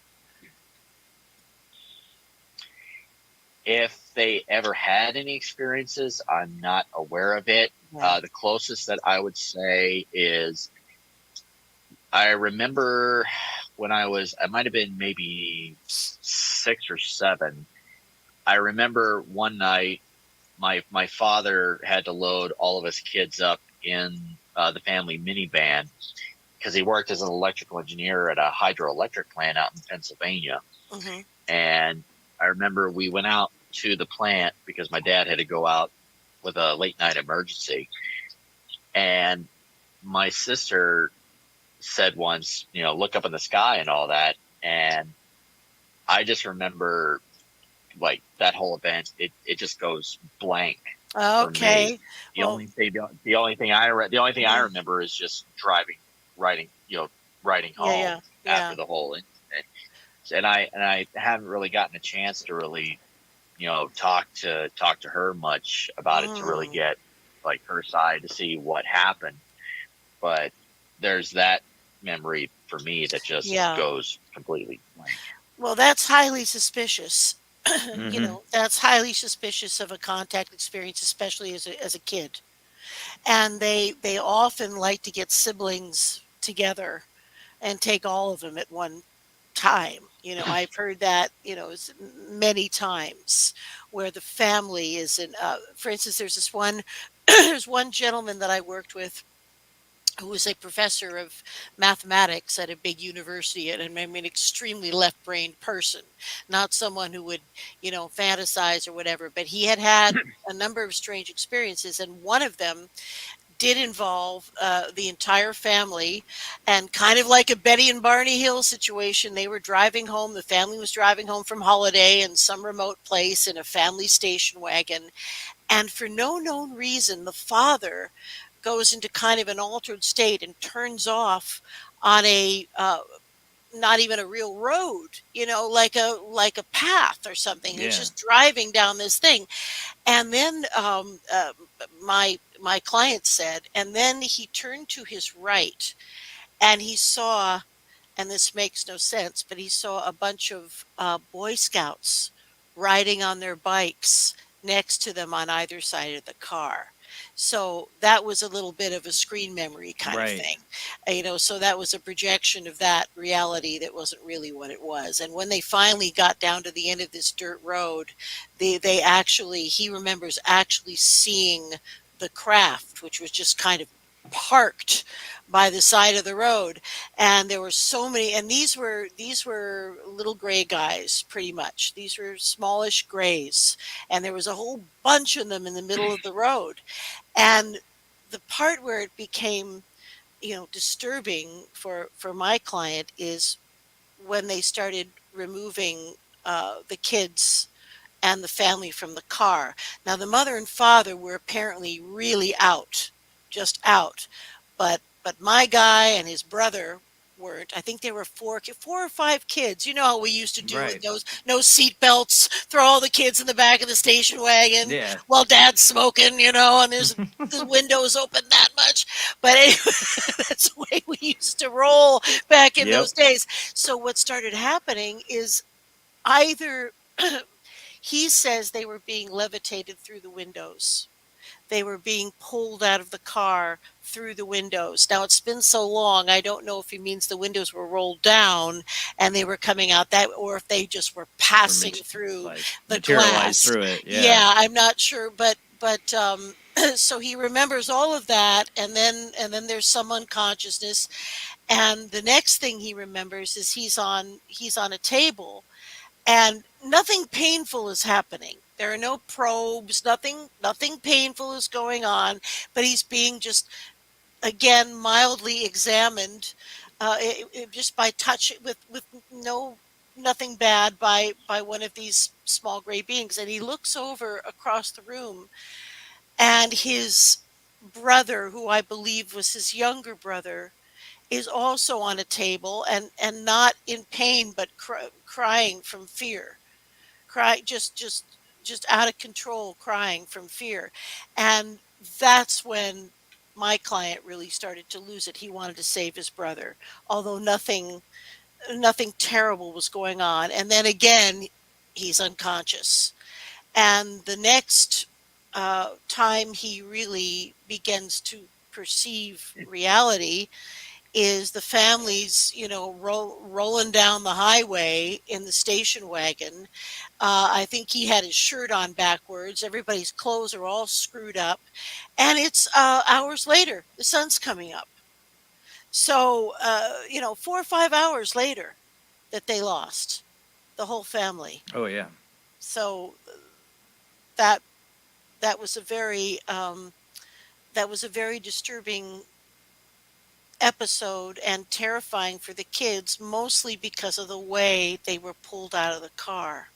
Well, anybody would be terrified. Zach, you need to get up the courage to talk to your sister, compare notes. Maybe she's got more to say about it than you know. But thank you for calling in. Thank you, Zach, and thank you for being so honest. I completely believe you. I would bet anything I have that you're a legitimate experiencer, and you have some very fascinating recollections that I'm sure are loaded with information. Good information. Well, thank you very much, Lesley, for taking the time to hear my experiences and also giving me your interpretation on that. I did greatly appreciate it, and I love hearing everything that you're saying. Thank you. All right, everybody, have a good night, and have a great Zach. week and all you do. Thank you. You too, Zach. Thank you for calling. I mean, you talk about generational, or in family lines. I was always there's a series I always mention on here by Steven Spielberg that he did back in the early 2000s called Taken, and it actually I love falls. it. I have it. Me too. I own it on box set. I have the whole thing on Blu-ray now. Me too. My wife got it to me for a birthday or Christmas present. It was a present for my birthday too, from the hubby, I think. Yep. But Not many people know about it. I love it. Yeah. It only really aired once, and not many people know about it. But it follows. Remember, it follows those three families and the abductee, the hybrid, and the military. I just talking about the legacy, operations, which I always said. I always think Spielberg was touching about what our military, how it's hidden, is that they use families to hide it. Yeah. It's passed down to another son or daughter who carries on the secret. But the hybrids and the abductees, how the screen memories in that. You remember the very opening scene where the little kid is talks to the magical chipmunk that takes him to the little Keeper Ebler house, whatever, and he gets inside the house, and the house goes, or the little tree house goes, and it turns into a UFO. Yeah. You know, that's that screen memory I thought was so fascinating about that series. You seem to touch upon so much aspects of the abduction experience you hear about in that. It was a brilliant piece of work. I and stands up even today. I'm going to have to rewatch that. That's going to be in my list for rewatching because that is a fabulous piece of work. But yes, screen memories, as we touched on earlier, I think most races that we engage with, most beings that we engage with have high psionic abilities, which means that they can not only perceive our thoughts, but they can project thoughts and images. And like the boys, the Cub Scouts on the bikes. Like the Cub Scouts on the bikes. And it's usually done, I mean, it's done to make things less frightening, to make us feel more comfortable. And you see a lot of this kind of stuff with the childhood abductions. And one story I always tell is, not always, but often, someone I had the pleasure to work with many times and was taken often as a kid. This this client was about 13 years old, and often he would be taken like right after school. He'd come home from school and lie down and have one of these. All these experiences didn't always happen at night. Right. So in this particular experience, he found himself sort of transported to a very strange environment. It was supposed to be like a birthday party. He said it looked like it was supposed to be a birthday party. And like so many times when they're projecting a screen memory, there can be anachronistic problems. Like there were things that were like there was an old phone that we haven't used, for 50 years. An old black heavy there were things. Like they get things wrong. Yeah, like the they Men in get Black things, even do. Yeah, they get things wrong. So anyway, so he's at this party and he said the kids were all set up like in a circle, sitting in a circle. Some of the kids appeared to be completely unconscious, just out. Yeah. Some of the kids were just kind of stoned, not quite there. Drugged up birthday party for kids. Yeah, that's what it looked like. Now, the object of this birthday party, again, seemed to be some type of physical exam process. Yeah. Because the idea was that one by one, the kids were going into the room to see the doctor. And eventually, the doctor came out of this small room and there was a being dressed like a clown. I knew you were going to say clown. Did you know that? And I mean, because now maybe I'm sure they thought It's just a birthday party. Clowns are funny. Kids like this, but onophobia, fear of clowns, is a big deal. My wife and this, can't even oh my God, handle lots it, of people, mention of it. Lots of people. So my guy goes crazy and says, "What the fuck are you doing? Yeah. Well, watch the language. I'm sorry. What the blip are you doing? You're blah blah blah blah. And he starts throwing chairs around and all. Suddenly, bang, zoom. He's dropped onto his bed. He said from not so he was hurt, but it was so he was out. He was out of there. They got him out of there as wrong fast screen as memory for that wrong kid. Screen memory for that guy, but yeah, they create these environments that are sometimes very amusing because of the mistakes that they make in trying to make things less frightening. But I mean, a scary clown in a doctor's coat. Yeah, wow. They didn't understand that one. Clowns aren't always fun for kids. Go to some birthday parties, aliens. You'll see. That's right. We got Adrian on the phone. How you do tonight, Adrian? Hey, I'm doing good. Hi, Lesley. Hi, everybody. Hey, Adrian. I have a question. Hi. Oh, I want really quick, Adrian. Lesley. Really quick, Adrian. Before we do, there is somebody in the chat room after this phone call. I want to get to their question. Special powers. I'll get to your question after this. Go ahead, Adrian. Oh, me? Yep. You want me to talk? Yeah. I just wanted to get that out there because I got somebody that's been waiting in the chat room. I just want to let them know we will get to their question. Oh, okay. Sorry. When people get abducted by an alien being, not typically, but I've heard more than once that because interest is shown in them, then the shadow government will also go and abduct them. Do you run across that in your regressions? Yeah, I've seen a lot of what I would call cross abductions. Yeah. I have seen that. Now, I'm not, and the thing is, it's like what came first, the chicken or the egg? You know, I'm not sure that the person goes on the radar, you know, when they've had an experience. I think they may be on the radar from Already. a very early age, from before that.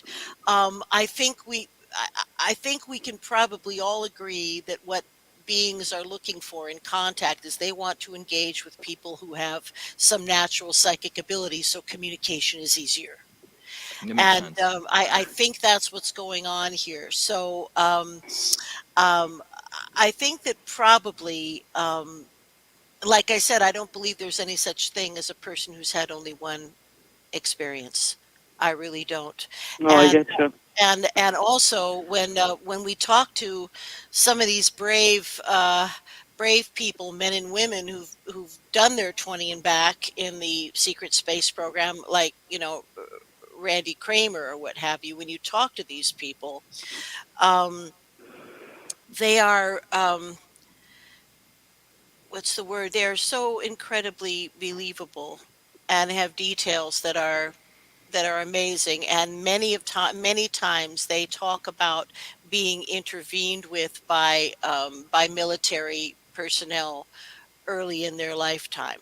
So it seems to, in essence, I'm agreeing with you. I do see that cross interest very often where someone is having experiences with maybe lovely, benevolent ETs, and yet at the same time, every once in a while, one of these awful MELAB things occurs. Right. So I see Yeah. that. I think somehow we are, I'm not including myself, but I think somehow people who are sensitive and involved with communications do go on some kind of a radar. I do. Oh, I agree. I agree because I've had experiences since childhood and even this year still, and I'm 63. So it doesn't stop. Yeah. And the helicopters come, so you know. They know what's The going black on. helicopters are always. I had that Yep. experience. Yeah. I've had that experience. They're always around. Yeah. And, All right. Hey, thanks for your Thank info. you. Thank you so much. Thank you, Adrian. All right. Have a good night. You too. Well, you remember in the Taken series, at one point, they're able to hack into one of these implants and then track everybody who's being taken. Remember in the series, they had like a little map up and like all these lights, and these are people being tracked, so that they could figure out who was being taken, who was not, and pick them up and study them. Well, you know, the military doesn't have, I don't think they have as hip technology as the ETs, because you know the idea that that the ETs need tracking devices to find us is actually quite ludicrous, because There's something else to it. There's something, though, people are being implanted with. I mean, yeah, maybe it is yeah. from our military. I think that there again, I think there are two things, several things going on. But what I will say is the information I've received from working with these individuals is that the kinds of implants that ETs are using are kind of like step up transformers. In other words, they're meant to help us and stimulate our already existing psychic abilities and speed everything up, and then when they're done with their job, they disintegrate. Now, there are other more crude implants that have been used by the military that I think are for gathering information, but they're infinitely more crude. And somebody could be walking around with military and alien implants. Have both of them. In theory, yes. Although I do know that there are experiences where ETs have in fact removed military implants from clients. They have done that. They said, "Oh no, we're getting this. We're just going to clean this up right now," and they just get everything out. We got a question here from the chat room I wanted to get to from Special Power here. Question: before an experience, I can feel my bed start to vibrate. Is this a process of us leaving our physical body? Yes, I've had that experience too. It is absolutely a sensation of either leaving or coming back in, which is exactly what we were talking about a little bit earlier with your experience, where you felt as if you were convulsing. You That felt was that. Zach, but Yeah. I've had Oh, that Zach, I'm experience too. sorry. But That was Zach talked Zach. about I've had that experience too. Oh, you Yes. have. I felt you had. Yes. So that is that's something that is apparently quite common as a sensation, and from what I have heard, it seems to happen when either you are leaving your body or re-entering. Yeah. And it's a perfectly I had it with the normal. shadow person experience. Oh That's yeah. when I had it. Well, they're probably pulling you out. Well, it's a Mhm. perfectly normal experience for in a situation of high strangeness. Yep. Which could Yeah. be said about my life, I guess. Yeah, same here. But when you talk about psychic stuff, I mean, I've had all kinds of weird stuff from my earliest childhood memories. I mean, and I still have weird stuff happen to me, all the time. And we talked about scream memories. Just last night, my wife's like, oh, this stuff scares the crap out of her. But I had a weird dream. Do you think some of these memories? Sometimes people have dreams that are like the dreams trying to tell you of an experience. Yes. Because Yes. I had this dream last night. You're gonna laugh. How much time do we got? Okay, just a teeny bit of time. I could talk about this. I had this dream last night that I'm in with my son, my oldest son, Dean, but he's younger. Okay, and we're in this really odd, beautiful, fancy reception area, doctor's office I've never been to. I don't know where this would be. But it's really fancy, really high tech, fancy, and beautiful. Like plants are in there and stuff, but it's different. It's really fancy. And for some reason, I have my son with me, and they're like, leave my son behind. They're like, we need to take, I got to leave him sitting in the waiting room. And I go talk to this doctor, and this doctor's really weird. He's like really good looking guy in a suit, but he actually reminds me of the dead looking guy I once saw on my couch, kind of. Like I start getting weird vibes from him. He's talking, and I'm going to get really descriptive TMI, guys. He's talking about my scrotum, my ball sack, basically doing a surgery on. I've been had a vasectomy, already in life. But he's talking about reducing it, and he's showing me x-rays. I know this is crazy, but I start getting, and he has pictures of that, but he also has pictures of my son who's in the waiting room. And I start getting this warning signals like, they're after your son. And he turns into that, almost like that dead guy I saw on my couch, but something like out of They Live. All right, not human. And I need to get out of this office. I need to get my son. They want my son. They want my son. And I wake up. Wow. Well, like with any kind of dream experience, it can be a mashup of things that have happened and also symbolic things. It's I know it's all symbolic, but it was so weird. It's not all symbolic, but I mean, it could have easily been a situation where you were both taken. I'm not saying this happened, but there could have been a situation where you were both taken, and you began to have these feelings that you had to protect your son. And I mean, all of that, the emotional part is usually the most real part. Yeah. So the emotions are very real. I felt like I was in a daze in the dream, in the waiting room. Everything's normal. Yeah. I'm going to this doctor scene, and he's explaining the procedure, but then this anxiety comes in the dream. Yeah. And the emotion, oh, they're going to take my son. Yeah. And no doubt, I mean, that could have easily, if you'd had any kind of experience where you traveled and with any of your children or your son, that could have easily been something that you experienced emotionally. And only maybe the window dressing is different. But remember this, the subconscious mind is the biggest part of us. Yeah. It's a huge supercomputer that can also plug in to the Akashic records if we're evolved enough. I mean, it's an amazing kind of mechanism that we have. And so one of the ways that our subconscious communicates with our conscious mind is through dream language. So I would say some of these things are probably a little bit of a mashup of your dream language and actual occurrences. See, and then I talked about this, I think, last week, Rob, or maybe it was a couple weeks ago. I had a dream. And I had a dream I've talked about on the show a long time ago where I was really sick when I was in my 20s. I was like, I was so congested. I used to smoke a a couple packs of cigarettes a day. I was awful smoker, and I was so bronchitis, like I felt like I was dying, couldn't breathe. I was early 20s, like 20, I think. And I had this dream where I was taken.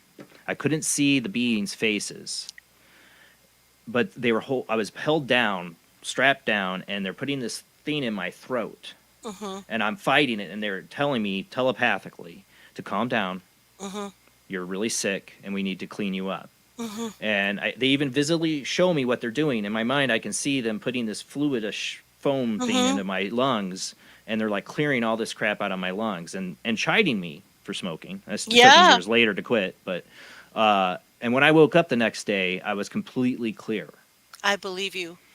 But but recently, I wondered if I had a dream flashback of that, because I had woke up in the middle of the night a few weeks ago where I felt like I was in that state again, where something's trying to be shoved down in my throat, like a needle this time or something. And I bite down on it, and I wake myself up out of the dream, because it was like all day long after that. I could still taste the metal, and I could still feel the, when you bite into metal, it was just like haunting me all day long. Wow. Well, that's a very distinctive feeling when you bite into metal. But the healing you're talking about, and being like intubated, I have heard that many times from heavy smokers, and the ETs are going, we got to clean this up. What are you doing? So other people have had that experience as smokers? That really? very experience. You're the first one to tell me that. I've encountered that kind of experience.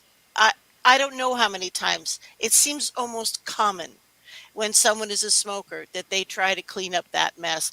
And there are many, many occasions where people have experienced healings, both in hospital and just in their rooms. One client told me about an experience. He was, when he was a teenager, he had a lot of chronic bronchitis, chronic pneumonia, and this was pneumonia. And back in the day, I'm so bloody old that we didn't really have the kind of super antibiotics that they have now for treating pneumonia. I mean, people died of it. It was we had antibiotics, but not in this ridiculous variety that exists now. So anyway, he saw someone come towards him who looked like a kind of a very handsome regular doctor, and then as the being became closer, they morphed more into the beings that he engaged with that were very tall, blonde Nordics, not unlike what we discussed before, what Zach was talking about too. Yeah. So this being actually put their hands into his chest, or this is what he saw. Didn't hurt. Put the hands into the chest. He felt warmth and tingling and all kinds of sensations, but certainly no pain of any kind. And then the being removed their hands, morphed back into the doctor, and walked out of the hospital room. And the next day, he made a remarkable recovery, and I think they saved his life. I do. Wow, that is incredible. I mean, if there are following families and generations, they are trying to like in Taken, they saved the one character's life because he's like in Vietnam or whatever. Well, the grandfather and the sons are all saved because they got to keep that line of genetics going for the experiment. That genetic line. They may be following their family members, for goodness sake. I mean, we may be carrying very special DNA. We are all descended from the same woman. We're all descended from one. We carry the mitochondrial DNA of one woman, one Eve, for lack of a better term.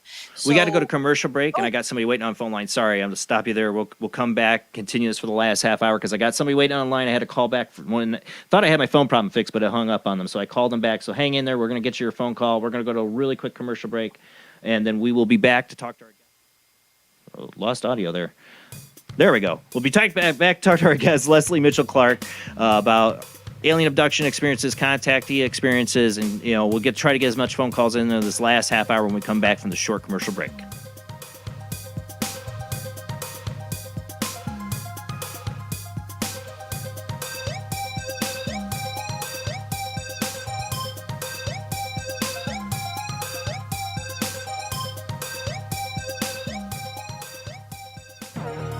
Intercepted the transmission of unknown origin. Transmission? Out here? SOS. Human. Unknown. Alien.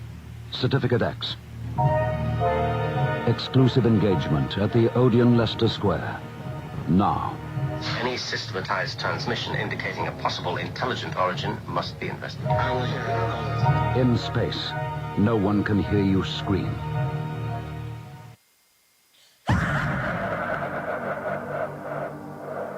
If you are interested in discovering the truth about the paranormal and want to hear from leading researchers in the field, join Justin Brown on his 3 weekly shows named My Paranormal Soapbox, Necromancer Live Show, and the Supernatural Symposium, live on Facebook, YouTube, and InterfaceDeath.net.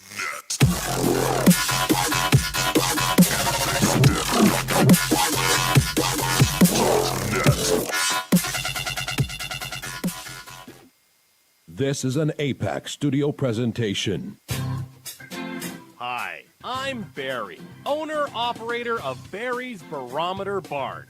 Lately, I bet you've been lying awake at night asking yourself, how many barometers do I really need? Well, at Barry's Barometer Barn, we think you need more than one. Otherwise, we're gonna go out of business. Remember, at Barry's Barometer Barn, we don't know the meaning of high-pressure sales.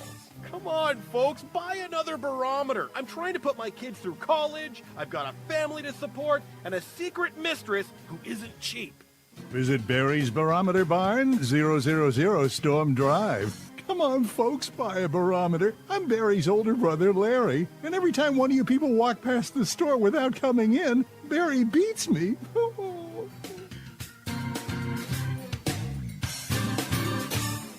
This has been a presentation from Tim Morgan's APAC Studio. For more almost professional amateur comic studio content, visit the APAC YouTube channel. Search APAC 2002. That's APAC 2002 on YouTube.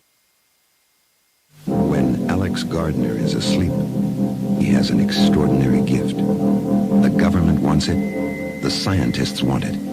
But to keep it may cost him his life. It might be better if Alex didn't sleep at all. But he cannot resist entering the dreamscape. Can you? See Dreamscape in the West End and all over London now. Certificate 15. It takes an extraordinary adventurer to enter the dreamscape. Are you intrigued by Paranormal Talk Radio? You'll love the new Paranormal Radio app from Talkstream Live. You'll find a great selection of talk shows covering UFOs, ghosts, strange phenomena, and much more. Download the Paranormal Radio app now and start listening to the very best in paranormal talk entertainment, including the network you're listening to right now, the Paranormal Radio app, free in Google Play and the iOS App Store. Join us every Wednesday night at midnight Eastern Standard Time for Weird Wednesday, the live stream, with your hosts Jamie, the Living Dead Girl, and Rob, the Phantom, where we'll talk about all things paranormal, including zodiac, astrology, tarot card and oracle card readings, live ghost boxing and spirit communication, where we'll do voices from beyond the cold case files. So we hope you join us live on Facebook and YouTube every Wednesday night at midnight Eastern Standard Time. We hope to see you there. Bye-bye.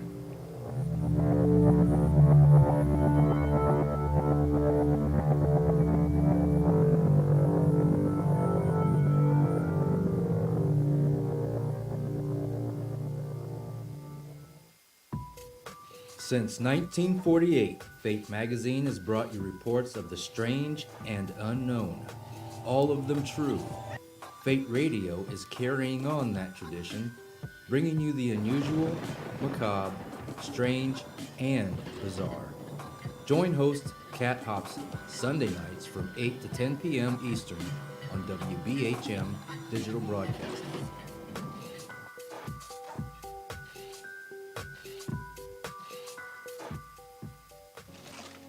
Heat 'em up.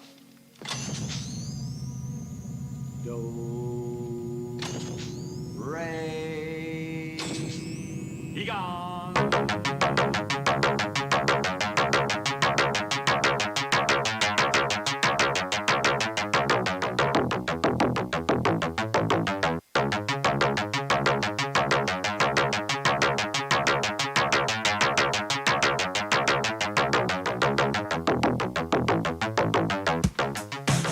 You're listening to Paranormal Soup, bringing you the weird every Sunday night. Call into the show and join the discussion. The call-in lines are 219-230-4444 or 260-225-9419 or by Skype caller ID OOJBland00 or JBland Paranormal Soup. And now to your host, Jason Bland. Tonight's guest has been Lesley Mitchell-Clarke. She's a certified hypnotherapist specializing in helping people with regression therapy with alien contact experiences, or you want to say alien abduction experiences. I'm talking about my experiences tonight. I've had you great calls tonight. We've got somebody waiting on the line now with their experience, I'm sure. This is what we got to do, guys. We got to share notes. Got to figure this out. What is happening to people? I think, like I said, I believe this is happening to a lot more people that don't even realize it's happening to them across the world. And it's been happening for a long, long time. We got to come to realization that we're not alone and there's something else here. And that we got to come together as humans and figure out our own crap to be able to deal with this, too. A lot going on in the world right now, of course. But this experience is important, and we need to talk about it. So thank you to everybody who's calling in tonight. We continue the conversation with our guest, Lesley Mitchell-Clarke. So let's go ahead and get right back into it.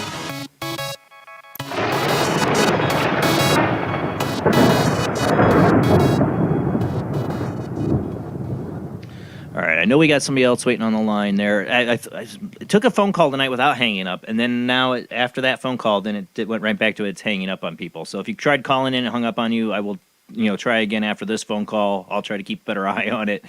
All right, Lesley, let's go ahead and get to this phone call here. Who do we got on the line?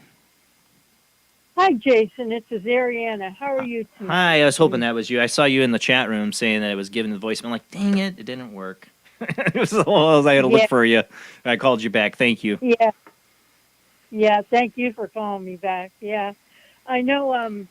You and Rob and people in the audience have heard this before. That's fine. I'm just basically repeating. It's all right. My experiences, and just try to give a brief summary though, because we are going to run out of time tonight. Boy, this is like an alien abduction, this show in itself, because of how fast time went by. But go ahead, Ariana. Okay, well, I'll try to keep it short.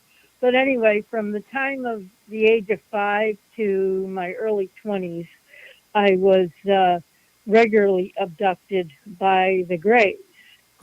And it was it wasn't, I didn't feel threatened. It was like a friendly type thing, I was always comfortable. And what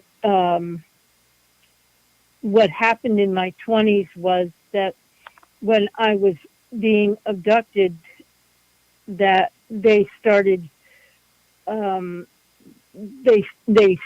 with hybrid children with me, and I had pregnancies, and I felt pregnant and the whole thing. And anyway, I had hybrid children.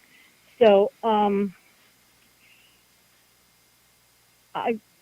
I got mad and yelled at them, and then for a lot of years they stopped coming. And I was always worried that it was generational and that it would bother my family and my kids and things like that, and that's what I started worrying about, with the pregnancies and hybrid children, But recently, as I have mentioned probably on the show before, that they abducted me again this summer, and I now have a chip in my body, and I don't know why. I'm very angry, with them, because I thought, you thought you were done. I was done with them. Yeah. Yeah. You're the And, one with the object too, right? Really, They gave you an object. what? Were you the one? You're the one with the. Yeah, well, they gave you an object from your childhood. Yeah. yeah. When I was little, I had a pyramid shape or Hershey Kiss shape stone, and it would glow whenever they appeared. When I knew I was gonna, go with them, and it was very cool to the touch. It was different, it was definitely different. And I've been looking for it, and it's definitely gone. It's just they took it back. But like I said, what worries me now is they abducted me forcefully.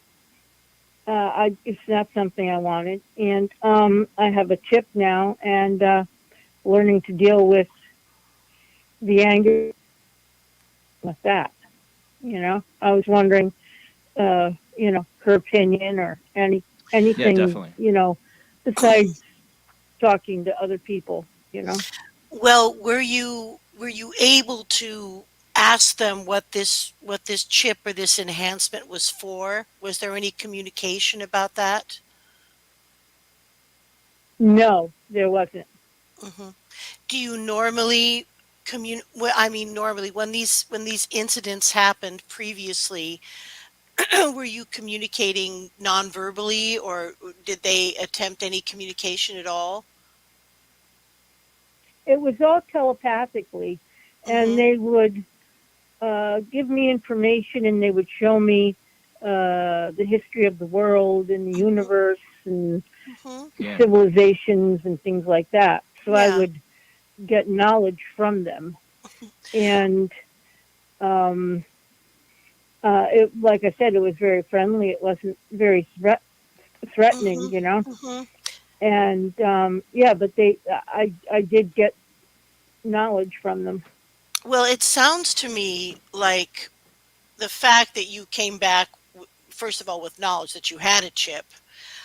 It sounds to me like it's probably something that they believe will help you in some way. That's, that is generally, excuse me, what we are seeing with implants that are coming from ET beings. Now, if this were some kind of military situation, it could be something else because it's more primitive. We don't really know what they're doing, but I think it might not. I know it's a violating. You feel violated, but it might not help. I mean, it might help to begin to think of this chip more as a gift, that it's doing something positive for you. Otherwise, they wouldn't bother with it. Well, I can agree with that. I could go with that idea. But I was just wondering, because what could I offer them, at the age that I am now? I mean, I thought I kind of wasn't useful for them, well, that kind of stuff. Well, for one thing, we talked earlier in the program about this ET collaboration with the Zeta Reticulates and Truman and all that involved all this reproductive stuff that you went through. That luckily has come to a stop. That isn't going to happen to you again. But I really think that, as women, there's no accident that there is the folkloric belief in the wise woman, of the village. My personal feeling is that when we get past the childbearing years, when that kind of energy is no longer necessary to be focused on those functions, I think it gets redirected into the pineal gland and other places. And because at the age I am now, I mean, I have psychic stuff happen like practically every day, and She froze. Yes, I do yogic disciplines and I do other things. I think that we. Oh no. we have tremendous and it redirects their menopause. Some of that cut out, Lesley. You were freezing up there for the first time tonight. Darn it! But I heard some of that. But it makes sense though. I mean, like what you said about for women. You know, the women I know that are like Katrina Cooper, very psychic. I mean, they had all their life, but I think later after kids and all that stuff, it probably was a lot stronger for them. That makes a lot of sense. I think and maybe it's just as simple as the fact that we have more time, maybe to engage in some of these meditation and some of these other disciplines that help us if that's our interest area. But I don't know. I just think that tremendous potential for creating life gets redirected in a marvelous way in our later years, and that is in fact the essence of the idea of the wise woman. Okay. I think it's I think that you should look at this maybe as, if you can, as a positive thing. You haven't noticed any ill effects, have you, from this chip? Has there any negative Health-wise, symptoms health-wise that you've noticed? Well, during the week that after I noticed this implant, that I kind of felt like it's weird, but like my blood was changing. Like I could feel my body and I could feel my, the organs and things, right? It's weird, like I said, but I could actually see like all the vessels in the blood, like moving and like changing. And when I talked to somebody, I was wondering, it was mentioned that maybe they're changing my DNA. I don't think they need to change your DNA. I don't think that would be. I that just doesn't really resonate with me. I think, but I think you could have. Now, people have told me that they feel faint after they've had, an implant. I've heard all kinds of physical things, and what you're describing is a very interesting sensation. I mean, what if it is moving through your blood and just cleansing your system? What if it's taking out the potential for any cells that might become cancerous? I think it's important to look at this as a positive thing. Okay. Well, maybe I do serve a purpose. You do, and you have more. Maybe. In a good way, and you have more to do. Apparently, more to contribute, and you're contributing right now just by speaking on this program and speaking so honestly and openly, and we totally appreciate it, and we believe you. Okay. Thank you very much, Lesley. Thank you. You're very Thank welcome. You. You're very welcome. Thank you, Jason and Rob, and you guys have a great night. You too, Azura. Nice talking to you. Thank you so much for calling in and sharing. Thank you. Okay. Bye-bye. Bye-bye. You see a lot of abductees experience go from violation. Whitley Strieber is a good example. You followed him over the years. He went from very what's happening to me, my life, and this is crazy, and to a much more spiritual sense about it, and a much more accepting a sense, I would say. Yeah, his journey was a rough one. I mean, he's and there's someone else I'm trying to think of now. Oh, he wrote a marvelous book. You would know his name, and he interpreted his experiences with the Greys as very negative, because they were always grabbing him and taking his sperm. He was in the middle of this, genetic research program that was so prevalent for so many. Thank God that's over. Thank God. Well, again, I hate to cite this series that so many people have never seen. Is Taken. You see the one guy, the last of the generations of this guy's being abducted. He's a teacher, and he's like totally having PTSD like experiences from it, and it's totally negative, ruining his life, his career. And then he finds out he has a hybrid child, and now he's with the aliens and trying to help them save his child and all that stuff. You know, he went from the I'm ready to take into the aliens are cool now. You know, Well, a lot of this is in our perspective.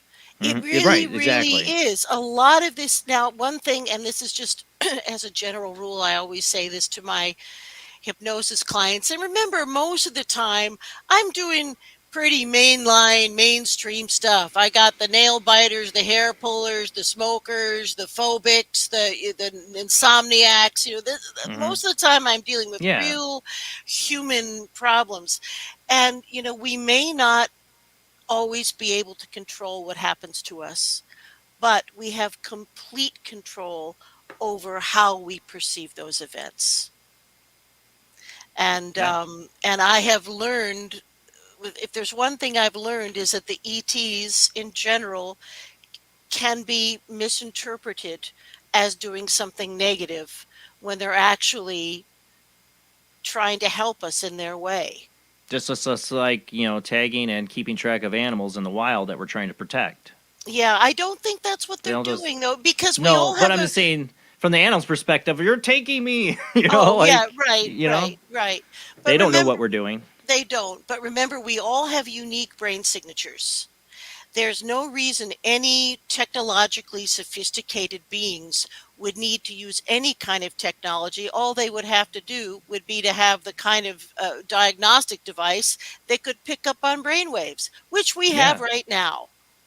So that's why, this tracking device thing, I think we have to relinquish that, because tracking devices are not needed. If they want to find you, they will find you. Oh, yeah. I mean, we got remote viewers, we got things we can do psychically to find people. If they ever tap that ability, they can. We got one more call. I want to get one more call.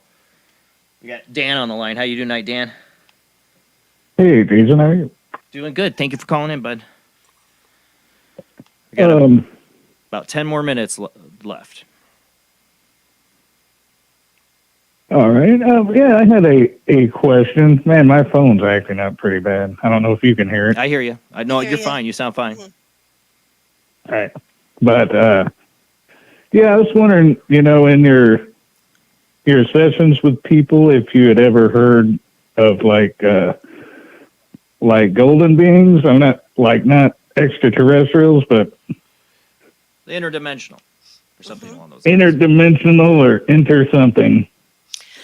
Absolutely. I have had people have contact with beings that don't really have physical bodies.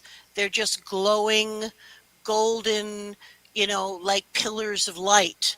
They really don't represent as having a physical form. That's how evolved they are. And that's also, you can also experience beings like that sometimes in past life regressions, or in the interlife, so much to get to tonight. Yeah, or an interlife regression, which I think is even more fascinating. Interlife regression, or sometimes we call it the life between lives, is where we are when we are planning to come in to this physical lifetime. So the way we do it mechanically in hypnosis is we use regression techniques, and we very quickly take someone through their most recent life. But we don't but we don't make a big deal out of it. We get through it. The purpose of it is to get to the interlife, to that dimension that we call heaven. But from what I have experienced and heard, there are many evolved beings that can exist and move about in the dimension that we call heaven. You could call them angelic beings if you wish. I think that there are just many, many, many beings that we are in the same soul group with. Yeah, it's interesting you'd say that, because, they had, it's like information back and forth, psychically and with emotion behind it, I guess. And they had told me that some people might call them angels. Well, we travel through the heart. When we go on in any of these journeys, and one of the ways that we know we're having legitimate experiences is the kinds of emotions that are attached. and we did talk about that a little bit earlier. But that's big key. That's big key part of us. We travel through the heart. We travel on our emotions.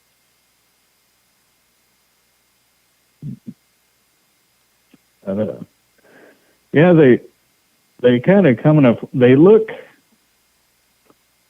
extraterrestrially enough, but more. They emote more humanly because they do have mouth movements, but they don't talk. They don't talk with them, but they express with them and get their point across. And the same with their, 5 fingers that they express, and so it's like emotion, expression, and facial expression that, in words all at once you're getting. The next time you have an experience like that, you can ask them to assume a more physical form if you wish, because they can, but not for extended periods of time. But that might be an interesting experiment. You can absolutely ask them if they will manifest in a more physical way so that you can perceive them better. Well, I've tried, to ask that, kind of like, if we could meet in a closer way, but they said that would not, they claim it wouldn't be good for me. So. Oh, well, okay. Well, and that's all the information I get. Well, there are a lot of species, a lot of beings, and many of them are very evolved, and maybe it wouldn't be a pleasant experience for you. So I think we'll just have to trust them on that. But I know it sounds a little bizarre, but yeah, that's all right, Kat. Not to us. No, people do see energy beings, with great frequency. And I also know, not that I'm a big expert on this, that with certain, ayahuasca and certain other experimentations like that, individuals can engage with beings of light that are so highly evolved that they don't have physical bodies either. And that's another way to kind of get that experience. Not my preferred way. I took enough acid back in the 70s. I don't need another bad trip. I've had enough. Right. Well, hey, Dan, thank you for calling in tonight and sharing. Thank you, Dan. Thank you so much. All right. Thank you. Yeah, thanks. Thank you, guys. Thank you, Jason. Right, have a good night, bud. See you next time. See ya. So much. Like I said, this show was totally like an alien abduction itself. Time went by way too fast. There's so much I wanted to get to talk to you about, because like even on like the past life topic, I've talked about on the show. I've had 2 very vivid dreams I awoke from that I'm convinced were past lives. I was totally different people. We should do a whole thing on that, because that and the interlife experience. Too. Yeah. I mean, you talk about me. Like I said, me and Terry Lovelace. He's been interested in the similarities between people's near-death experiences and abduction experiences, and the afterlife, and what does that have to do with it? Because I'm a big Art Bell fan, and back in the day, he had John Lear on, and John Lear went on a tangent about the moon being a soul capacitor. And alien, don't go to the light, Carol Ann. Aliens be in charge of our past lives and all that stuff. And I actually asked John Lear about this on a radio show, and he said, "Well, that came from me and Whitley Strieber shooting the crap one night, basically theorizing what's going on here. What is going on with aliens, in the spiritual side of things." Well, in 20 years of doing past life regressions, I have never once had anyone come forth with this theory about the soul recurrence and the moon. I've heard it. I got you. Right. Never once have I. What we do see, there are common experiences that people have in the interlife, and one of them is going before their councils. And the council is not like a disciplinary committee. It's all It's loving. not like the movie Defending Your Life. No. Although that's one of my favorite movies. Me too. That's one of my favorite movies. Albert Brooks, awesome movie. He's I at mention it all the time. he's at the Motel 6 down the way, and Meryl Streep is at the Four Seasons, or Stuffing his face full of, whatever. You can eat as much as you want. As much as I want, really? Yeah. And we all get lawyers when we pass on. Yeah. Oh yeah. Oh man. Well, anyway, I hope it's not like that. It's not. And when my last thought would be the beings that are on people's committees sometimes are not human or all human. Right. So we share some type of cosmic pool with many different types of beings, and I think also we can incarnate on different planets. People come to me and they have lived past lives as other species. Absolutely. People. I've always felt I was an alien. I'm telling you. A lot of us do who are right here, right now. But I've had people go to great detail about there's two moons here, and the terrain looks different. Yes, people, we can incarnate on different planets, and many of us who are here now have done so. I've always wondered and been fascinated by that idea. That the reason maybe we have so many different alien species here, is because we are some kind of like treaty. Think about it. If you want to populate a planet, you can't just land on it and live on it. A lot of planets have different environments. You have to grow a body and live in it, to live on this planet, to adapt to it. What if we all are just, souls of aliens from a past war or something like this? Is a treaty. The reason some people describe it as a prison planet. Maybe we are. I think it's an exciting planet. I think we're here. I think we're here at this time now to see incredible things. I think that this is the most exciting time that human beings have ever experienced in history. And we're going to see some amazing stuff, including disclosure, in a way that is believable and won't frighten people. Well, sometimes I wonder if this is all like, an entertainment or game for a bunch of alien species. Hey, come live the life of Lesley or Jason. I'm saying I always talk about Rick and Morty there's an episode of this cartoon, Rick and Morty, where they go to like Fuddruckers in space and they like play this game where they live this guy's life. I can't remember the name of it, but like in a matter of like 1 minute, they live a guy's whole entire life in the sequence, and they wake up from it. Sometimes I wonder if it's like that. There's so many questions, so much stuff we didn't get to talk to. I know. Definitely got to have you back on the show again, Lesley. All right, we'll take a visit to the Past Life Pavilion for sure. Oh yeah, that's the best. I love that. See him running from the lion. Yeah.